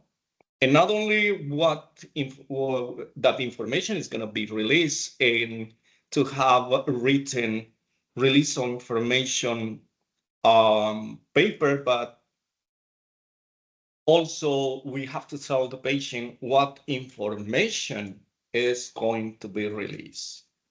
So remember, the information that is going to be released, we always count on it. That is determined by the medical doctor, because this is the doctor who owns the medical records. So they will determine what information is needed to be released to the patient or to whoever else is requesting the information. Now, remember that the only time that we are going to release the original medical records, the only time, there is no other exceptions, that we're going to release the original medical records, but we're going to make a copy prior to that, is if we have a subpoena. This is a court order that is requesting for the medical records to the office. This is the only time. There is no other way. Oh, the patient requested no copies. The court requires, and you're gonna receive a notification from it's like a ticket that they give you, a summons, where they're gonna ask you to present the medical records, and they're gonna ask you that they need the original. So that's basically what it is. So then we're gonna make copies and we're gonna send the original. Remember, that's how it works. Okay, so health information management. HIM stands for health information management. See the title that we have here? H for health, I information, M for management.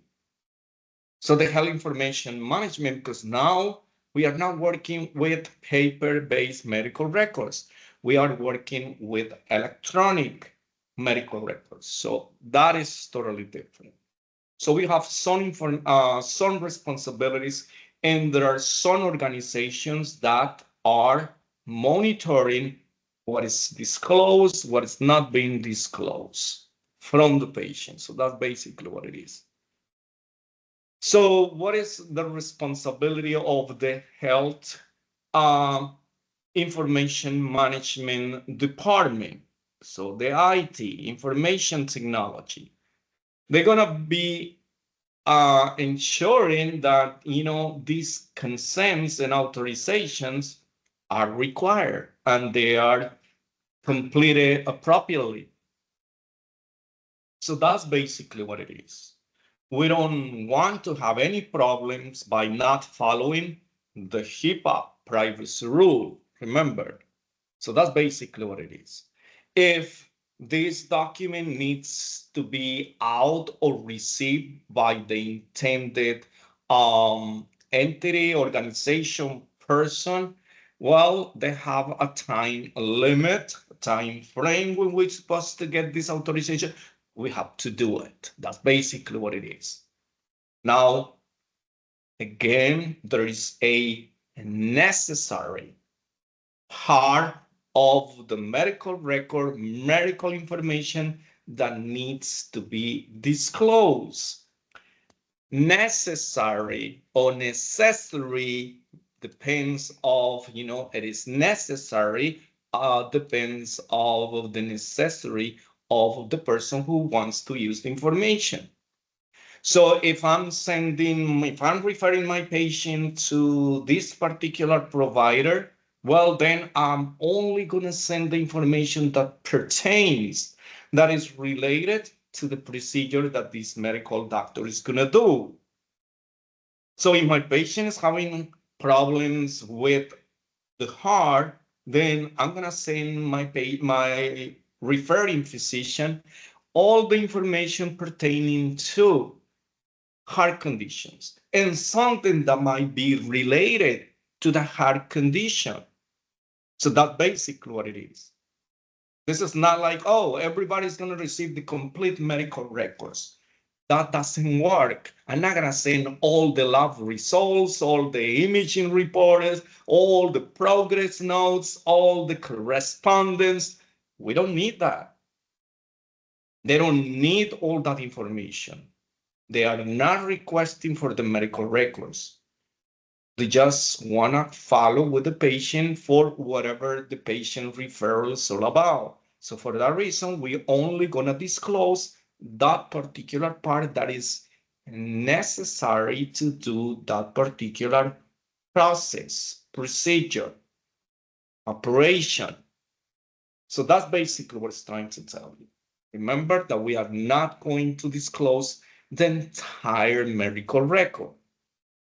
The only time that the entire medical record is going to be disclosed is if we have a subpoena, a court order. Not only we are required to send all the information contained within the medical record, but also we're going to send the original because they're going to request for it. So that's basically what it is. So you're going to have that question in your exam.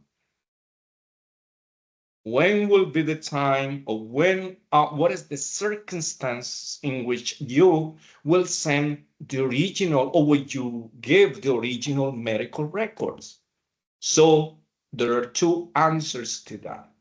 When it is requested by a court order, and what is the request called? A subpoena.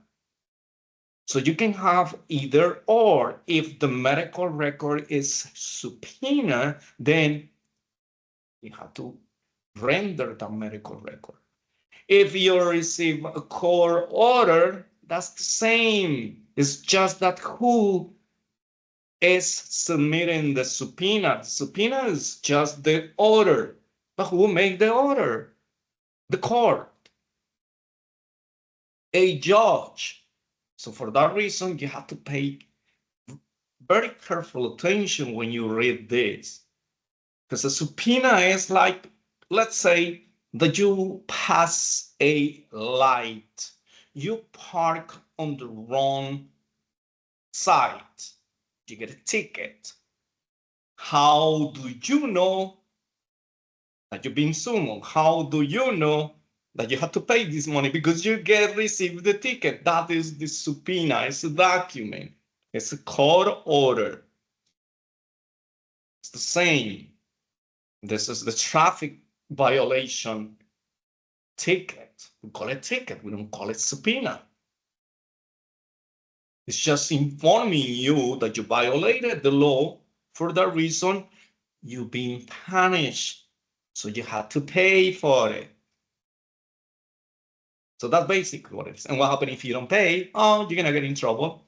So the same goes with the medical record. Instead of giving you a ticket, they're going to give you a subpoena. So they're going to, this is a physical document that has come to you. It's a court order, but it's called subpoena. So that's basically what it is. See, these tickets actually is called a summon, but then You call a ticket.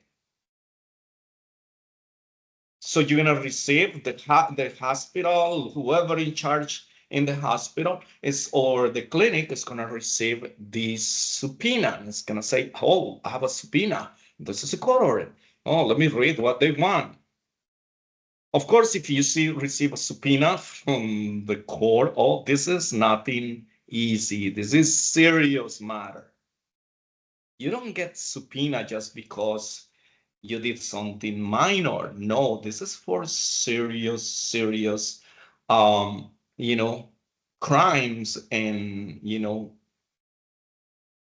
negligence, malpractice cases, depending on, if it is in the civil or the criminal law. Remember, civil law punishes medical providers. The criminal law is not. You don't go to jail just because you committed negligence, malpractice. No, you pay. And you get your license removed, prudent probation, I don't know, so many things you can do. Suspended, temporary suspension, or revoked completely. So civil law punishes medical, not the criminal law. The criminal law is for the civilians, for those who intentionally, because remember, medical providers did not commit negligence on purpose. It's just that they were negligent. They knew what they were doing, or they knew they were not supposed to be doing that. Instead, they did it. They don't go to jail. They get punished by monetary compensations, meaning you're gonna pay money and you're gonna lose your certificate, your license. Now, criminals, that's a different issue. Criminal law punishes those who rob, those who kill, those who kidnap, those who illegally do drugs and all that stuff. That's the criminal laws. Don't mix them up. Remember that I gave you this question on the exam, and this question is gonna have, again, you're gonna have it on your exam, and you're gonna say, oh, wait a minute, I thought it was tort. Remember, tort is wrongdoing. That's it. It's something that you did wrong. But something that you did wrong might be based as malpractice or negligence. It's just the act. But what you are being punished for is not for, oh, I'm punished because of tort. We don't punish people because of tort. We punish people because, oh, you were negligent. But the negligence includes tort, doing something wrong.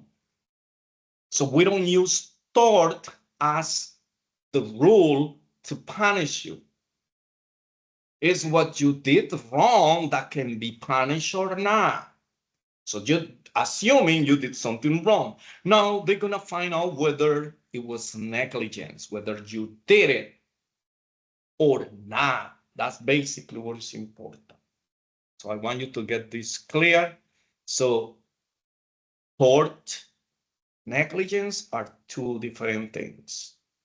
Tort is just the action that you did something wrong. Negligence is what we are being accused of. Yes, you did a bunch of torts, and that's what now you're being accused of negligence or being neglect with your patients. And that is punished by civil law, not criminal. Criminal are for all these other criminals in the civilian world. Remember, if you rob someone, you do intentionally. Oh, I stole somebody else's money. Oh, well, I didn't know. I didn't unintentionally. Oh, seriously? I killed someone, but that was unintentionally. I know I was shooting them, but I was not intended to kill them. That's not unintentional. It's different if you are using as a self-defense, but still it's a crime, and that's punished by a criminal law. Because I know some of you were confused with that, and I want to clarify. So tort, again, is wrongdoing. So when you have a question, they're going to ask, okay, this is a wrongdoing to the patient. What is called tort. The patient is accused of not following the standards of care, not standards of training. Oh, that's negligence.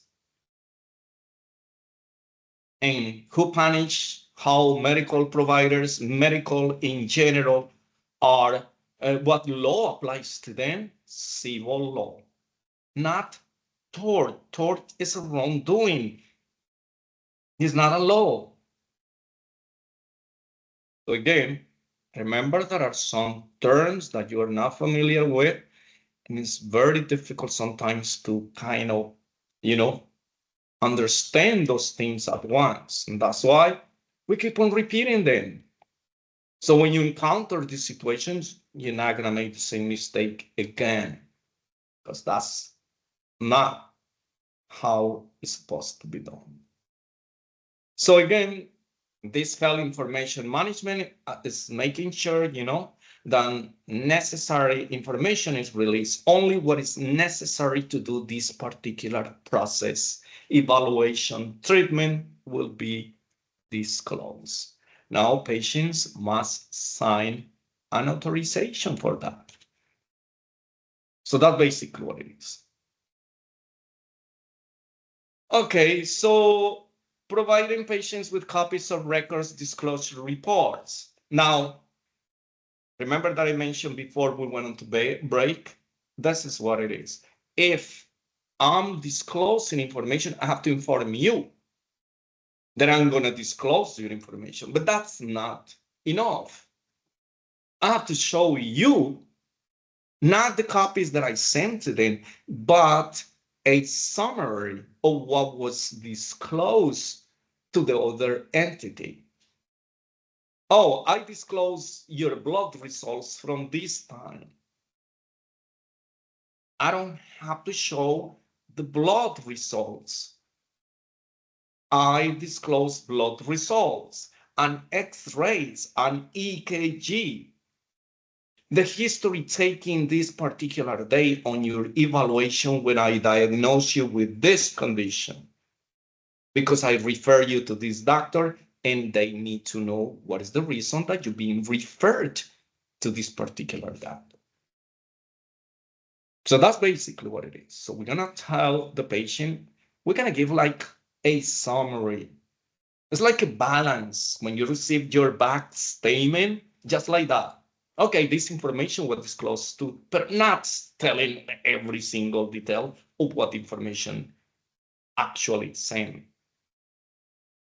So that's basically what it is. We send your diagnosis or your treatments or what medications you're taking. So that's basically how it works. So remember, that's how everything works. So patient needs to know. It's the responsibility of the office administrators to do this, because you have to follow HIPAA.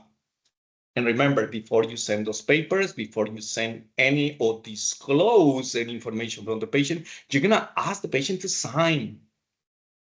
But then you're gonna give them like the receipt. Oh, this is what I sent. Remember, I discussed with you, but this is exactly what I sent. Nothing else. I discussed it with you. Here is the proof. So again, very important that we have to follow HIPAA. HIPAA security standards. Now, we're talking about security. Remember, privacy and security intertwined. But security means one thing, privacy means another thing. So what are the functions of the administrative personnel in the office when you handle these medical data. So again, they're gonna have someone trained in the field that they're gonna make sure that this is the one who's going to be monitoring what information enters the system, what information leaves the system, and with which purpose. What's the purpose of this information being released? So it's not just that we get the authorization, but who is accessing this information from the system? For what purposes? And then we are going to verify whether there was an authorization signed by the patient and who requested the information as well. So can't just, sign right here and then different information was disclosed from the patient or released. So we need to follow certain requirements. For that reason, we have some security standards that we have to follow in our office for that purpose. So that's basically what it is, because we're going to talk about more about this. So let's talk about those physical safeguards. Now, to protect the patient's information. Now, when we were talking about paper-based, we know that we're just gonna place them on those files, away from personnel that is not, part of the people who's taking care of the patient. So you're not gonna be able to take the medical records away from the office. You cannot leave those paper medical records unattended, leave it on top of the desk, by the pockets right there on the door, the information from the patient facing the outside, and so on and so forth.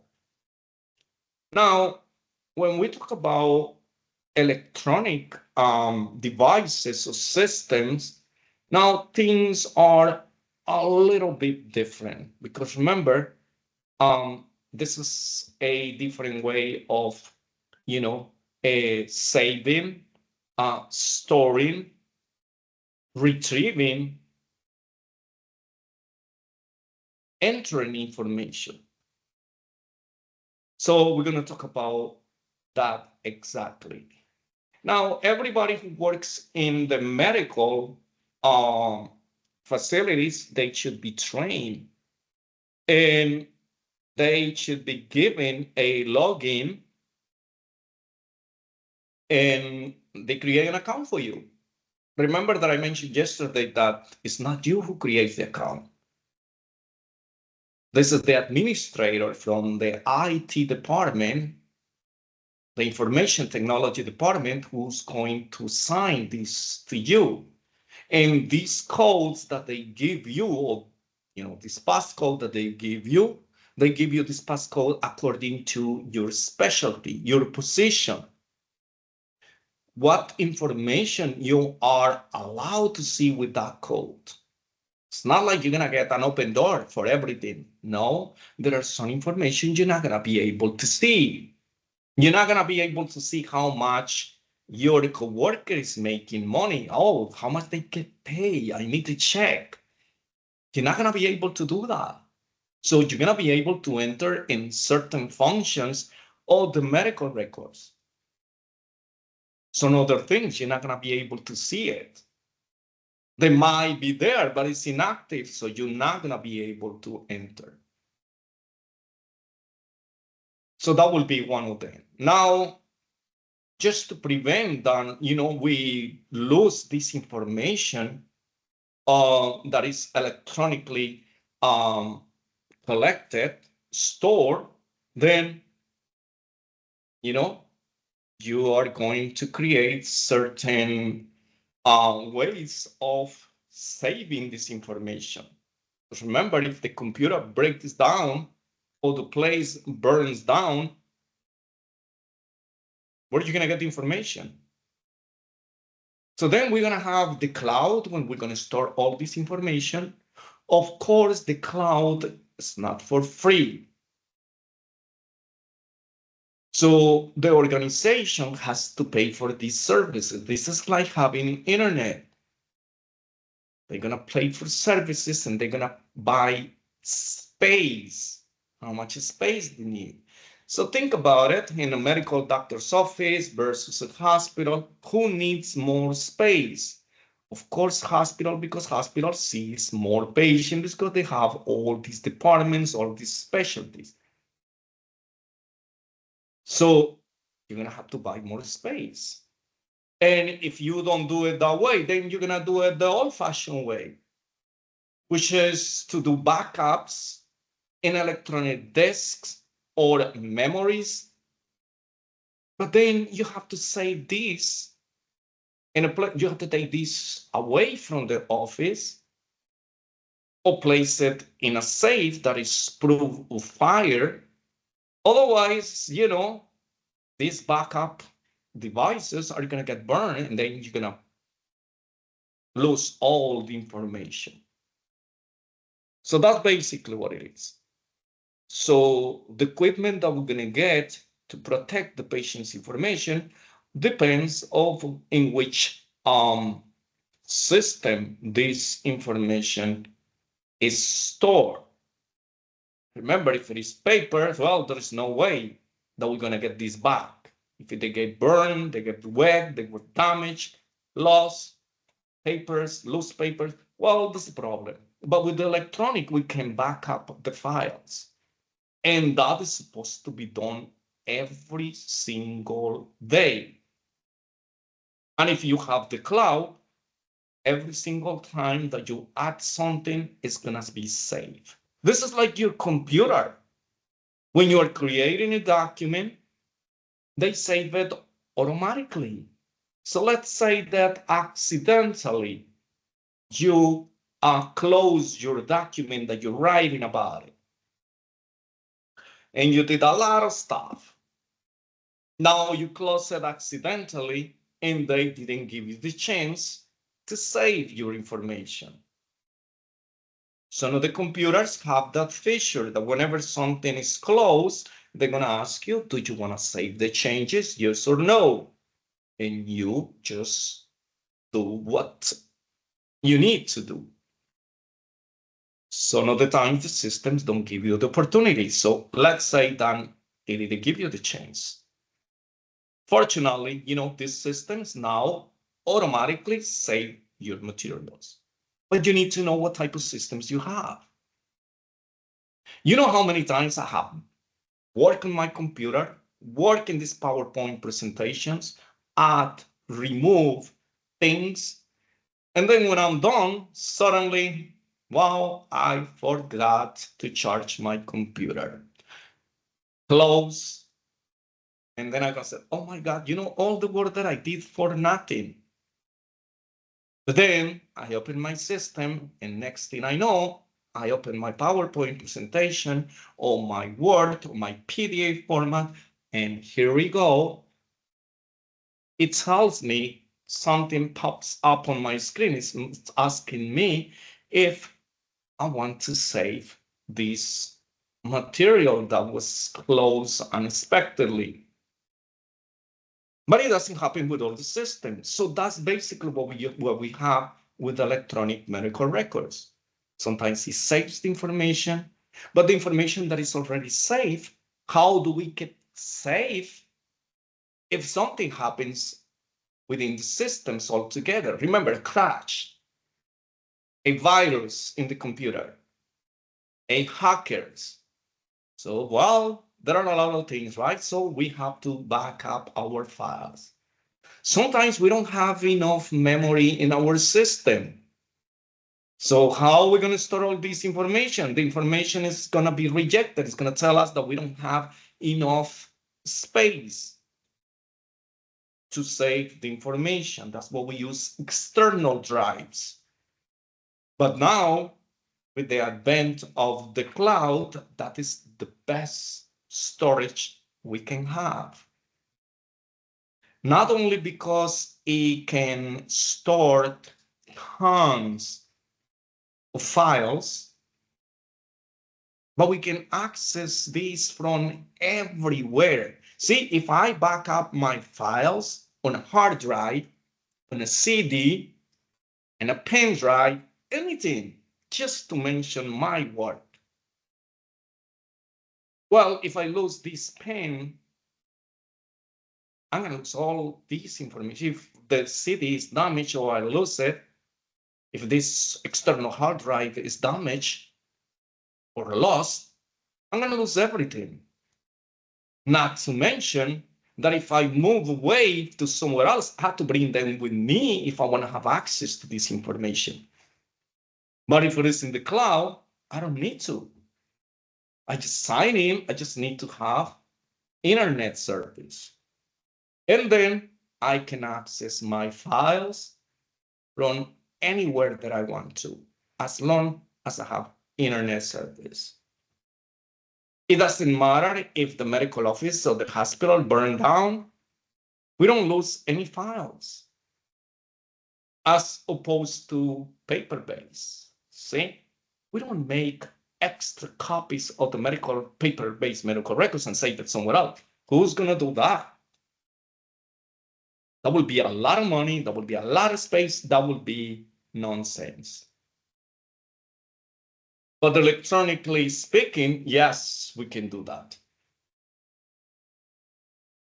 So that's how we keep this information. If you're a medical assistant and you are in charge of backing up all these files, if you don't have a automatic backup system, or you have to do it in one of those external drives or CDs, then you have to do it every day before you leave the office.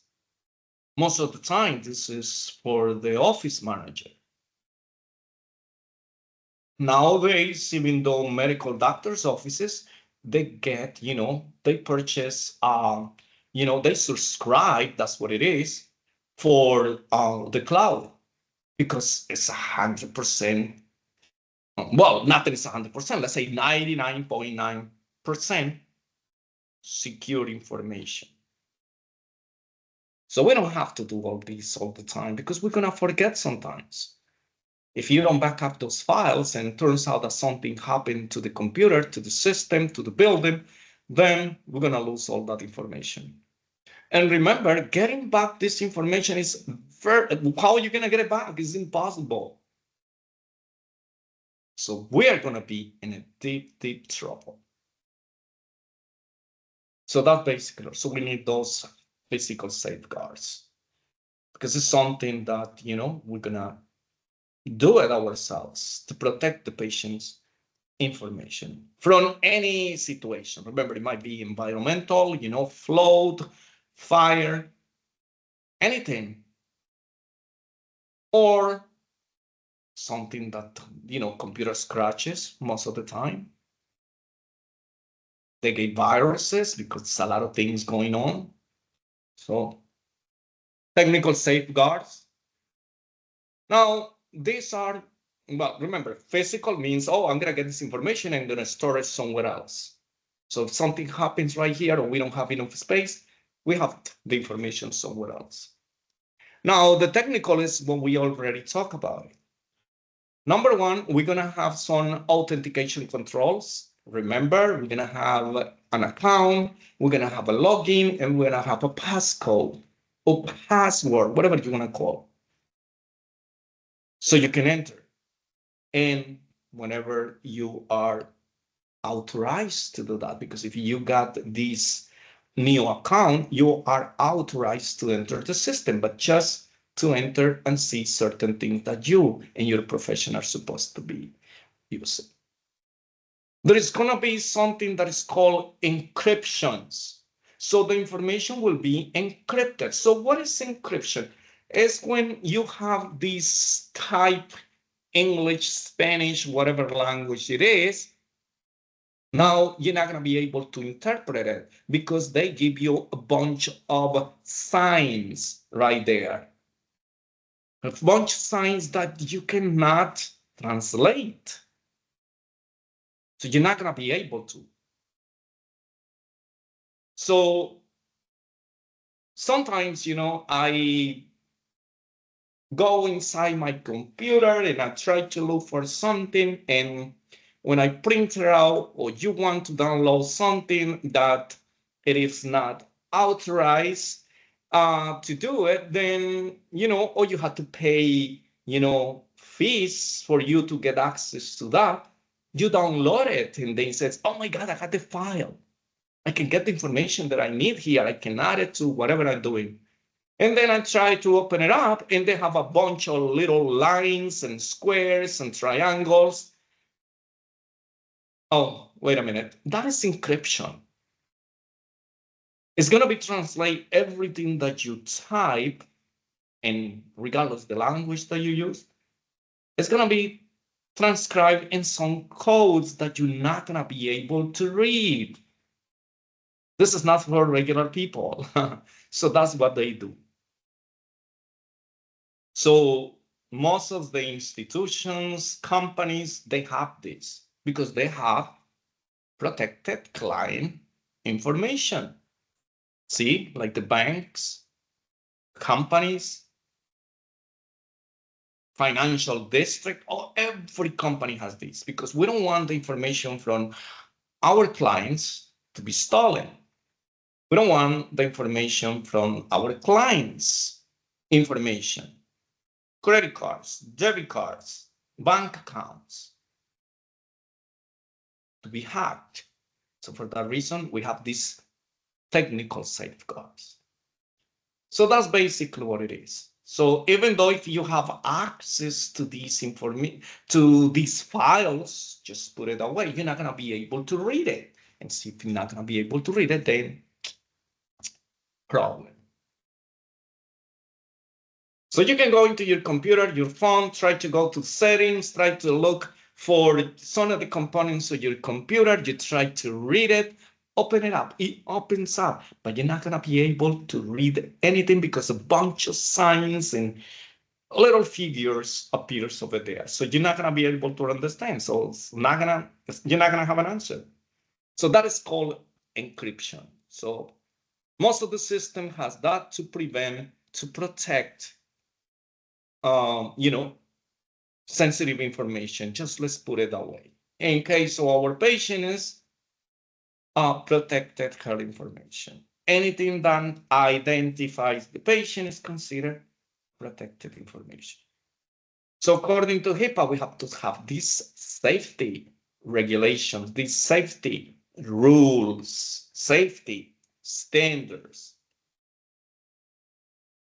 And these safety standards comes in a form of physical, technical, and the ones technical also, if remember, when we are in our office, we need to keep the screens of the computer facing us, not facing the public, not facing the patients, because we have there protected her information. So we got to make sure that this is followed. Now, remember that I told you that if you do not follow the policies of HIPAA, you're going to pay the price, right? So it has consequences. So it's going to have this security management is going to have sanctions. There's a policy, depends on what is it that you violated, that you're going to be punished for.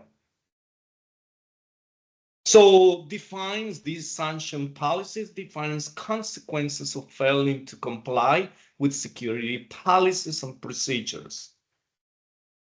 So if you share your passcode, well, they have a punishment procedure policy for you. Depends on what violation you committed. Depends on how serious, what are the consequences of the violation. Remember, this is like on the outside. The law, if you violate a traffic violation, is totally different whether you kill someone. One is a minor violation, the other one is a serious violation. So it is going to be punished accordingly. So that's basically what it is. Now, here it is where I told you before. It's going to be an information system activity review. Anyone who have access, anyone who I have giving you passcode, logging in information into the system, you're going to be monitored. And everything is going to be in the system. So I can go there and check who was in the system, what would you do in there, what day, at what time, how long you spend there. Then I'm going to figure it out whether you were authorized to be there or not. So that's basically how we know who the perpetrators are. Remember, we have these IT personnel that is called an administrator in the IT department that is going to be monitoring all these. So if something goes wrong, they're going to go and check it out. And then say, now we know what happened, who did it. Remember, that is the reason why you should not allow anyone to use your system while you are logged in. You log off, and then you can use the computer, not a problem, because you're going to log with your own login information. So now it is you, the one that's going to show up over there. So again, you don't know what the other person's intentions are to get into the system. Might be, just because really they need it, but you're violating HIPAA right there because you are sharing your password. So that's basically what it is. So again, if you do that, we're going to disclose that information to your superiors, to the person who hired you, and you're going to be out before you get me in trouble. And if you get us in trouble, that's even worse because you're going to lose your certificate, your license, and we're going to report you to HIPAA, and you're going to get $200,000 fine. See? Plus 1 year in prison at least, because it's up to 1 to 2 years. So you don't want to be in that situation at all. So don't share your passwords. And when you see the questions on your exam, you know what the answers are. I'm telling you. That's what I go over all this, because that's what you need to know. Security reminders. Now, whenever we have a system, there's got to be a reminders there. You haven't saved your information. Your documents are not completed. The medication that you're given is a contraindication with the medication that the patient is taking. So when we are writing stuff, the computer talks to us. So again, it is very important that we do understand, how it works. But we're going to have some reminders every single time when you work in a hospital, particularly in a hospital, you're going to have meetings. Most of the time, these meetings are done on Monday. First time in the morning when you enter for the week, they're going to have a meeting. Then they're going to go all over these. They're going to go over HIPAA, law and ethics, OSHA. Because those are the things that we are kind of, involved every day. Because we're handling this patient's information. We're handling all these body fluids. So we need to keep information confidential. We cannot violate our ethic rules. So again, so it's a lot of things that we need to be reminding you of, because if we don't do that, then you're probably going to say, remember, if I don't say it many times, you're going to forget it. But if I'm repeating it all the time, remember, you should keep your screens, your laptop, your tablets with you all the time.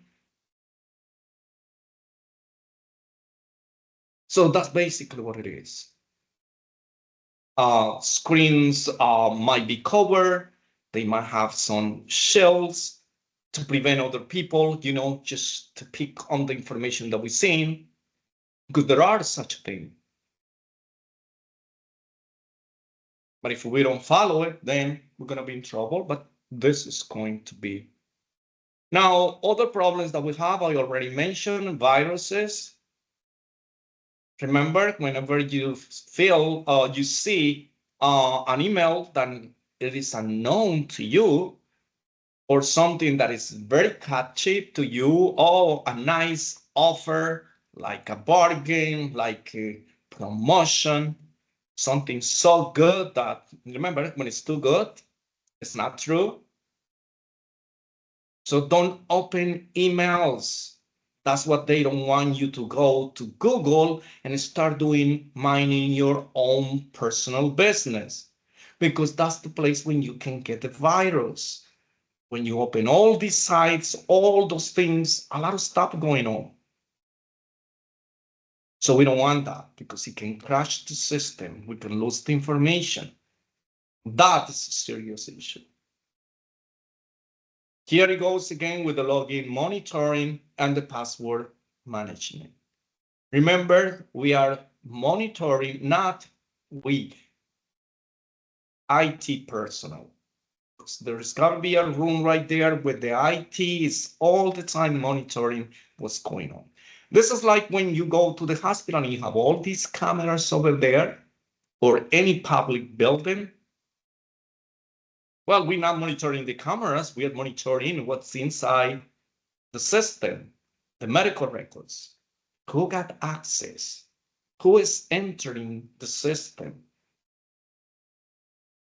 And we are continuously, reviewing this. And if we notice something, then, you're going to be called. You're going to be interviewed. And if something happens, then they will take, matters into their hands, because that's how it is for violations. So be careful. This is something that you keep in mind all the time. Remember, it sounds like, oh, wait a minute. I was working in this place. I was going on Googling and doing this, YouTube and my Instagram, my Facebook and the computer. Nothing happens, blah, blah, blah. Well, not every single company acts the same. Sometimes you might get away because nothing happens. Nobody turned you in when you were doing that. So there is no serious consequences that triggers the IT, the administrator, to go there and do it. But when something started getting suspicious, somebody said something, or something happens, the patient complains or someone else complains about, they're going to start investigation. So that's how it is. That's how they encounter the problems. So if you're just been surfing on the net, things like that, well, they're going to give you a warning. Maybe verbal first. They're going to call you because you do it. You're insist doing it. So they're going to give you a written. And next time, you will be dismissed. If it is just because you enter in the internet.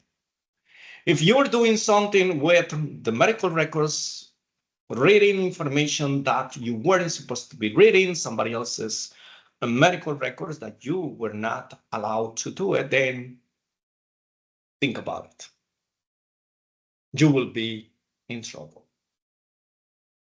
So again, security incidents procedures to identify and report security incidents. Everything that happens with the system, with these files, is going to be reported. Remember, everything's going to be reported. We're going to have a contingency plan. What is a contingency plan? Contingency means we're going to see how we're going to solve, we're going to prevent this from happening. This is like having a plan B, plan C. That's a contingency. So how are we going to recover this information? Remember, we're going to do the backup files, whether it is automatically done or in a physical external drive or CDs or whatever, physical storage for electronic data your office may have, or the cloud. So we're always going to have a contingency plan. Remember, this is like having a plan B. Oh, if this doesn't work, what we're going to do? If something might happen, how we're going to protect from that? So we're going to prevent. So we're going to prevent ourselves from losing the information. So we're going to use this method, this particular safeguard, procedure. Physical safeguards to protect electronic information systems and related buildings and equipment. Remember, so we don't know, the system might crash, so we need to be prepared not to lose the information. They might burn down again, a tornado, a hurricane, a tsunami, anything can happen. So that's physical, something that happens within the building. The computer just stopped working, got damaged. Well, we're not going to lose the information, so we're going to keep the information. Remember, the most important thing is to get this information because this is not a paper-based medical record. It was this, was misplaced. Probably we're going to find it, probably not. Maybe we're going to lose information, may not. Here, if we didn't save the patient's information, it's going to be gone. That's it. It's going to be gone. We're going to lose it. So we don't want that. Any questions about all these safeguard mechanisms to protect our information? Or not our information, the patient's information, I might say. So that's basically how it is. So you don't know many things except for, you're giving code. You might not be told, hey, this is, remember, you should not be doing this, should not be doing that. Some of the places might. In the doctor's office, they're not going to tell you about that. The only thing that they're going to tell you is like, oh, you're gone, you're dismissed. Because they found out that you were doing something, so they're not going to go into details. They're just going to let you go. That's it. In a hospital, because it's more organized, they do meetings. Doctor's offices seldom, rarely conduct these meetings, rarely train the medical assistants. I know that because I work there, and I know that they don't do it. So it's very rarely when they said something. They must send a memo. Yes, like now we don't receive this little notice, paper notice. Now they send an email or a text message about, what they're gonna do during, Christmas or these particular holidays. But they're not gonna talk about, how to protect the patient's information, how not to do this, how not to do that. Hospitals do, because I also work in hospitals. Remember, that's how I started. And we have these meetings every week. In trainings, we have training with HIPAA, we have training with OSHA, we have a lot of stuff. Readiness, just in case of fire, there were drills all the time. So get used to. And don't take this for granted. Actually learn what the exits for fires are, where the fire extinguishers are, how to use them, because they're going to give you training for that. So take it seriously, because in an event or an unexpected event, you don't know what to do. So they're going to train you. So if an event, a physical event happens, People start running for their lives. Yeah, that's what we think, right? But you, as a medical provider, you cannot do that. You cannot just leave your patients there. The doctor not run and leave the patients there. We get the patients out, we get the patients safe, and then we save ourselves. That's how it works. If you don't do it that way, then, but if you're not prepared, if you don't know what the regulations, the policies, then you're probably gonna dismiss this. And the only thing that you're gonna do is run like you never ran before to save yourself. But then you're not safe, because if you're safe and your patients, not your patient, I'm not talking about these are your patients. No, these are our patients because we work there. We are part of the medical providers. We cannot abandon our patients when something happens. You have to be there. You get the patients out, because this is one of the questions for the exam, law and ethics. In case of fire, in case of an unseen physical event, environmental event, a shooting, tornado, anything, fire, an attack, what would you do? Then, well, the right thing to do is you gonna take all your patients to a safe place. You're gonna get them out. That is it. That's the answer. Oh, you're gonna start screaming like you never. No, that's not how it works. You're gonna create panic. You're gonna be creating chaos. Because now everybody's gonna be running like chicken without head. So again, that's very important that you follow exactly what you learn. And it is important when you get all this training all the time, because that is, it's remind you what to do. At the hospital, I have drills every month. And you know what we have? Medical doctors, nurses staying in their nurse station and things like that. No, you can't just stay there when there's a drill of fire. So then you have to just pretend that you're gonna go there, you're gonna get your patients out, you put it in a safe place, depending on what's the problem, and then, and only then, things are done correctly. The same the medical doctors, the same the nurses, nurses assistants, CNAs, anyone. That's the first thing. The priority is save our clients, our patients, not ourselves.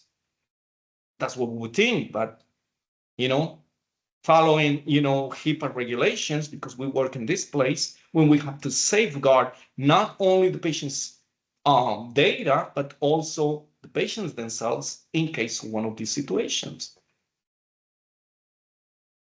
So that's important. They're going to train you because it's a big corporation and hospital. Doctor's offices probably not going to do any of these things that I'm telling you. They will check your computer, yes, but training for fire, training for a environmental disaster or anything, they will not prepare you for that. But in the question, they're going to ask you this, so you need to know. That's what I throw it in there, because I want you to be aware of what's going on. So again, we continue with the technical safeguard to protect electronic PHI and control access to it. So we know that technical has to do with the computer itself, all the technicalities that we use to access electronic information. So that's basically what it is. That has to do with the copier, that has to do with the fax machine, that is included. Because we're using all these safeguards, technical safeguards to protect the patient's information. Remember that when we send a fax, we're going to send a fax. We're going to make sure that the person who is on the other end, the person who is intended to receive this fax, is aware that the fax is being sent, because there is sensitive information. Then this fax has to have a cover letter saying to who it's intended, how many pages, and it has to have a cover letter. And it has to have a watermark that says confidential. These are questions for exam. I asked you this in an exam before. So how we protect the patient's information is in different ways. This is not just only the information that is inside the computer. That's what the professor is talking about. No, it's anytime that we use all these electronic devices to transfer information, we got to make sure that we follow all these requirements so we don't get this information, to a person who's not intended. So that's how it works. So it's very important. Remember, that has to do with the telephone. When you use the telephone and you're going to leave a message in one of these answering services or an answering machine, you're not going to leave all the information. What is it that you're calling the patient? You're just going to tell the patient simple things. Hi, this is Alberto from Dr. Zay's office. Please contact us at this number. And you give the number. That is it. Oh, I'm calling you because the results for this exam came like this. No, you are disclosing information that is sensitive information. The only time that you disclose that is when you have the patient on the other end.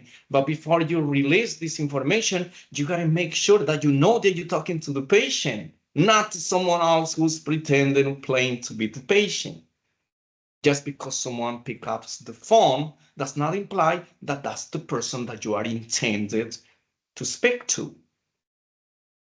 We keep on assuming all the time, oh, this is Professor Hoyer's number, so he's the only one who's going to pick up the phone. Yes and no, might be the case because this is my personal number. I remember when my son was me, he picks the phone up and says hi, and people thought that it was me. And without asking him anything, they were talking to him like it was me. And then my son says, someone called you and they say this, and this. I was like, seriously? I mean, it was nothing sensitive. There's nothing I have to hide. There was nothing like, I was embarrassed about it. No, but this is how it works. This is how it is. When we call, we have to verify that we are talking to the right person. So how do we know, for those who didn't take with me, communication skills, telephone skills? Because this is part of what you're going to have in your exam. You're going to ask the patient. You're going to ask, may I speak to Mr. and Mrs. Brown? Then it says, oh, speaking. Oh, hi, this is Alberto from Dr. A's office. By the way, do you remember last time that you were in our office? You have the medical records there and you remember the day. Do you think that someone who is not the patient is going to recall the day? I just want to make sure, what was the reason that you came last time? What medication did the doctor prescribe? Because you've seen in the medical record that prescribed this particular medication. And what was it for? Oh, I don't recall the name, but it was for, okay, now I know that this is the patient. Now I'm going to tell the patient. Oh, the doctor wants to see you because they're going to go over this lab or they're going to refer you. And it is important that we're going to make an appointment so you can come see the doctor. Oh, there's something wrong about that. I mean, can you tell me a little bit? The doctor is going to discuss that with you. Is it tomorrow okay? Morning, afternoon? That's what you have to do. You have to know how to address these situations. Listen, I have not been handling phones in an office. I never work in the front desk. First of all, when I was a medical assistant, I work in a hospital. So the only thing that I have to do was the clinical part. There is no way medical assistants are going to be put to do the administrative. They don't work in the administrative. No medical assistant works. So I start doing all that, but I've been seeing all these over and over and over because I work in hospitals, I work in medical doctors' offices. So I learned all these, not because I'm a medical assistant as well, because that's how I started. For those who do not know, I started as a medical assistant long time ago, and then became a doctor. But I learned all those things not just because I was a medical assistant at that time. There was no electronic medical records at that time. But as the time went by, remember, I have to move with technology because as a medical doctor, I have to use electronic medical records to enter my patient's information, to order medications, whether to the nurse, whether to the pharmacy. So, and I'm seeing all these medical assistants from then on that have worked with me, how things works in the front, I'm being there. So I'm seeing it. So that's why I know the stuff. That's why I'm telling you all this, because I know I lived that. I was there. And I keep myself, up to date with everything that's going on because you have to. And that's what you have to do from now on. Everything that goes within the medical and your in your profession, you have to be up to that. So it is recommended. That's how you're gonna know how to do things.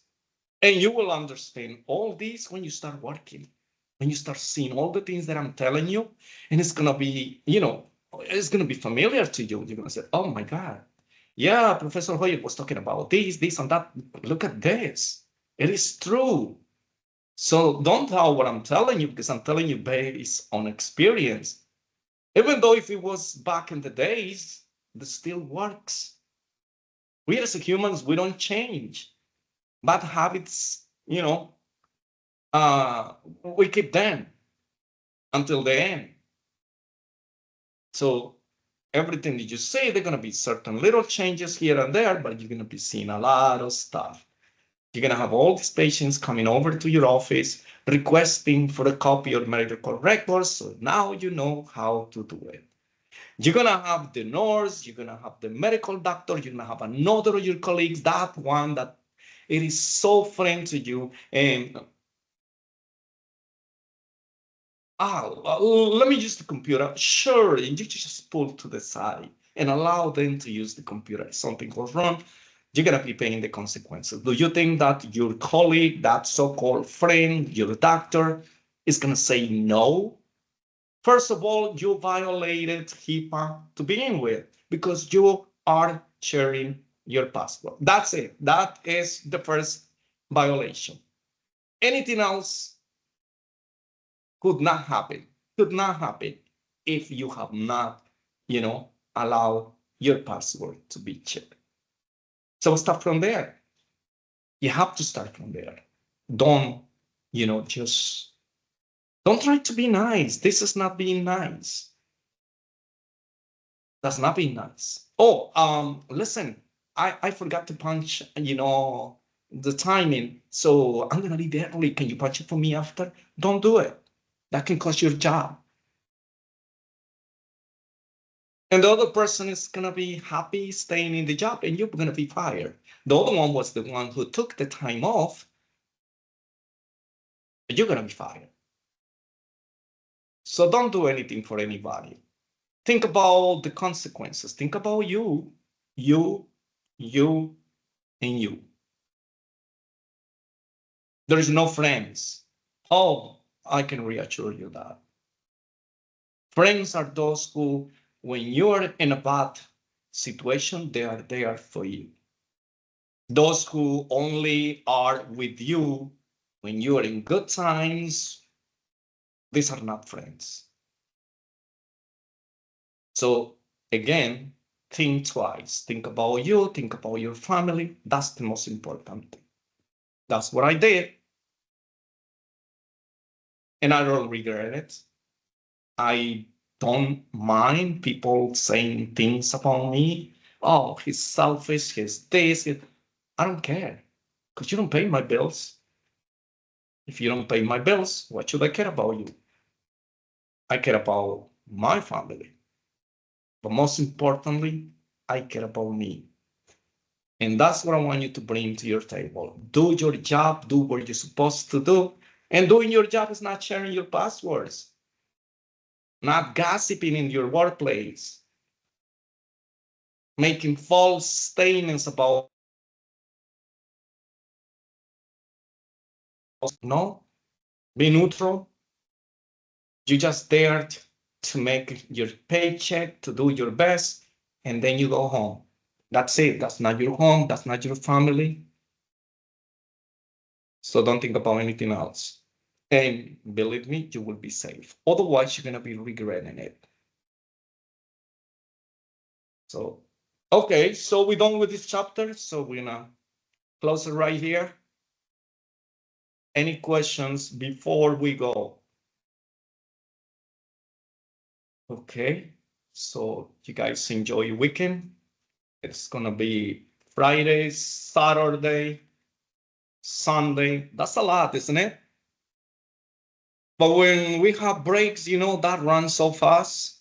So the days goes by just in a breeze. Oh, take advantage. See you then next Monday. Again, thank you for attending the class and enjoy it. Enjoy it to the weekend, enjoy your family, have fun. And I'll be seeing you next class. Thank you, teacher. Oh, you're welcome. See you next Take week. care. See you next week. Take care. All right. Enjoy it. Goodbye. Good night. Good night. Thank you.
Entonces, ¿dónde vertir el alcohol?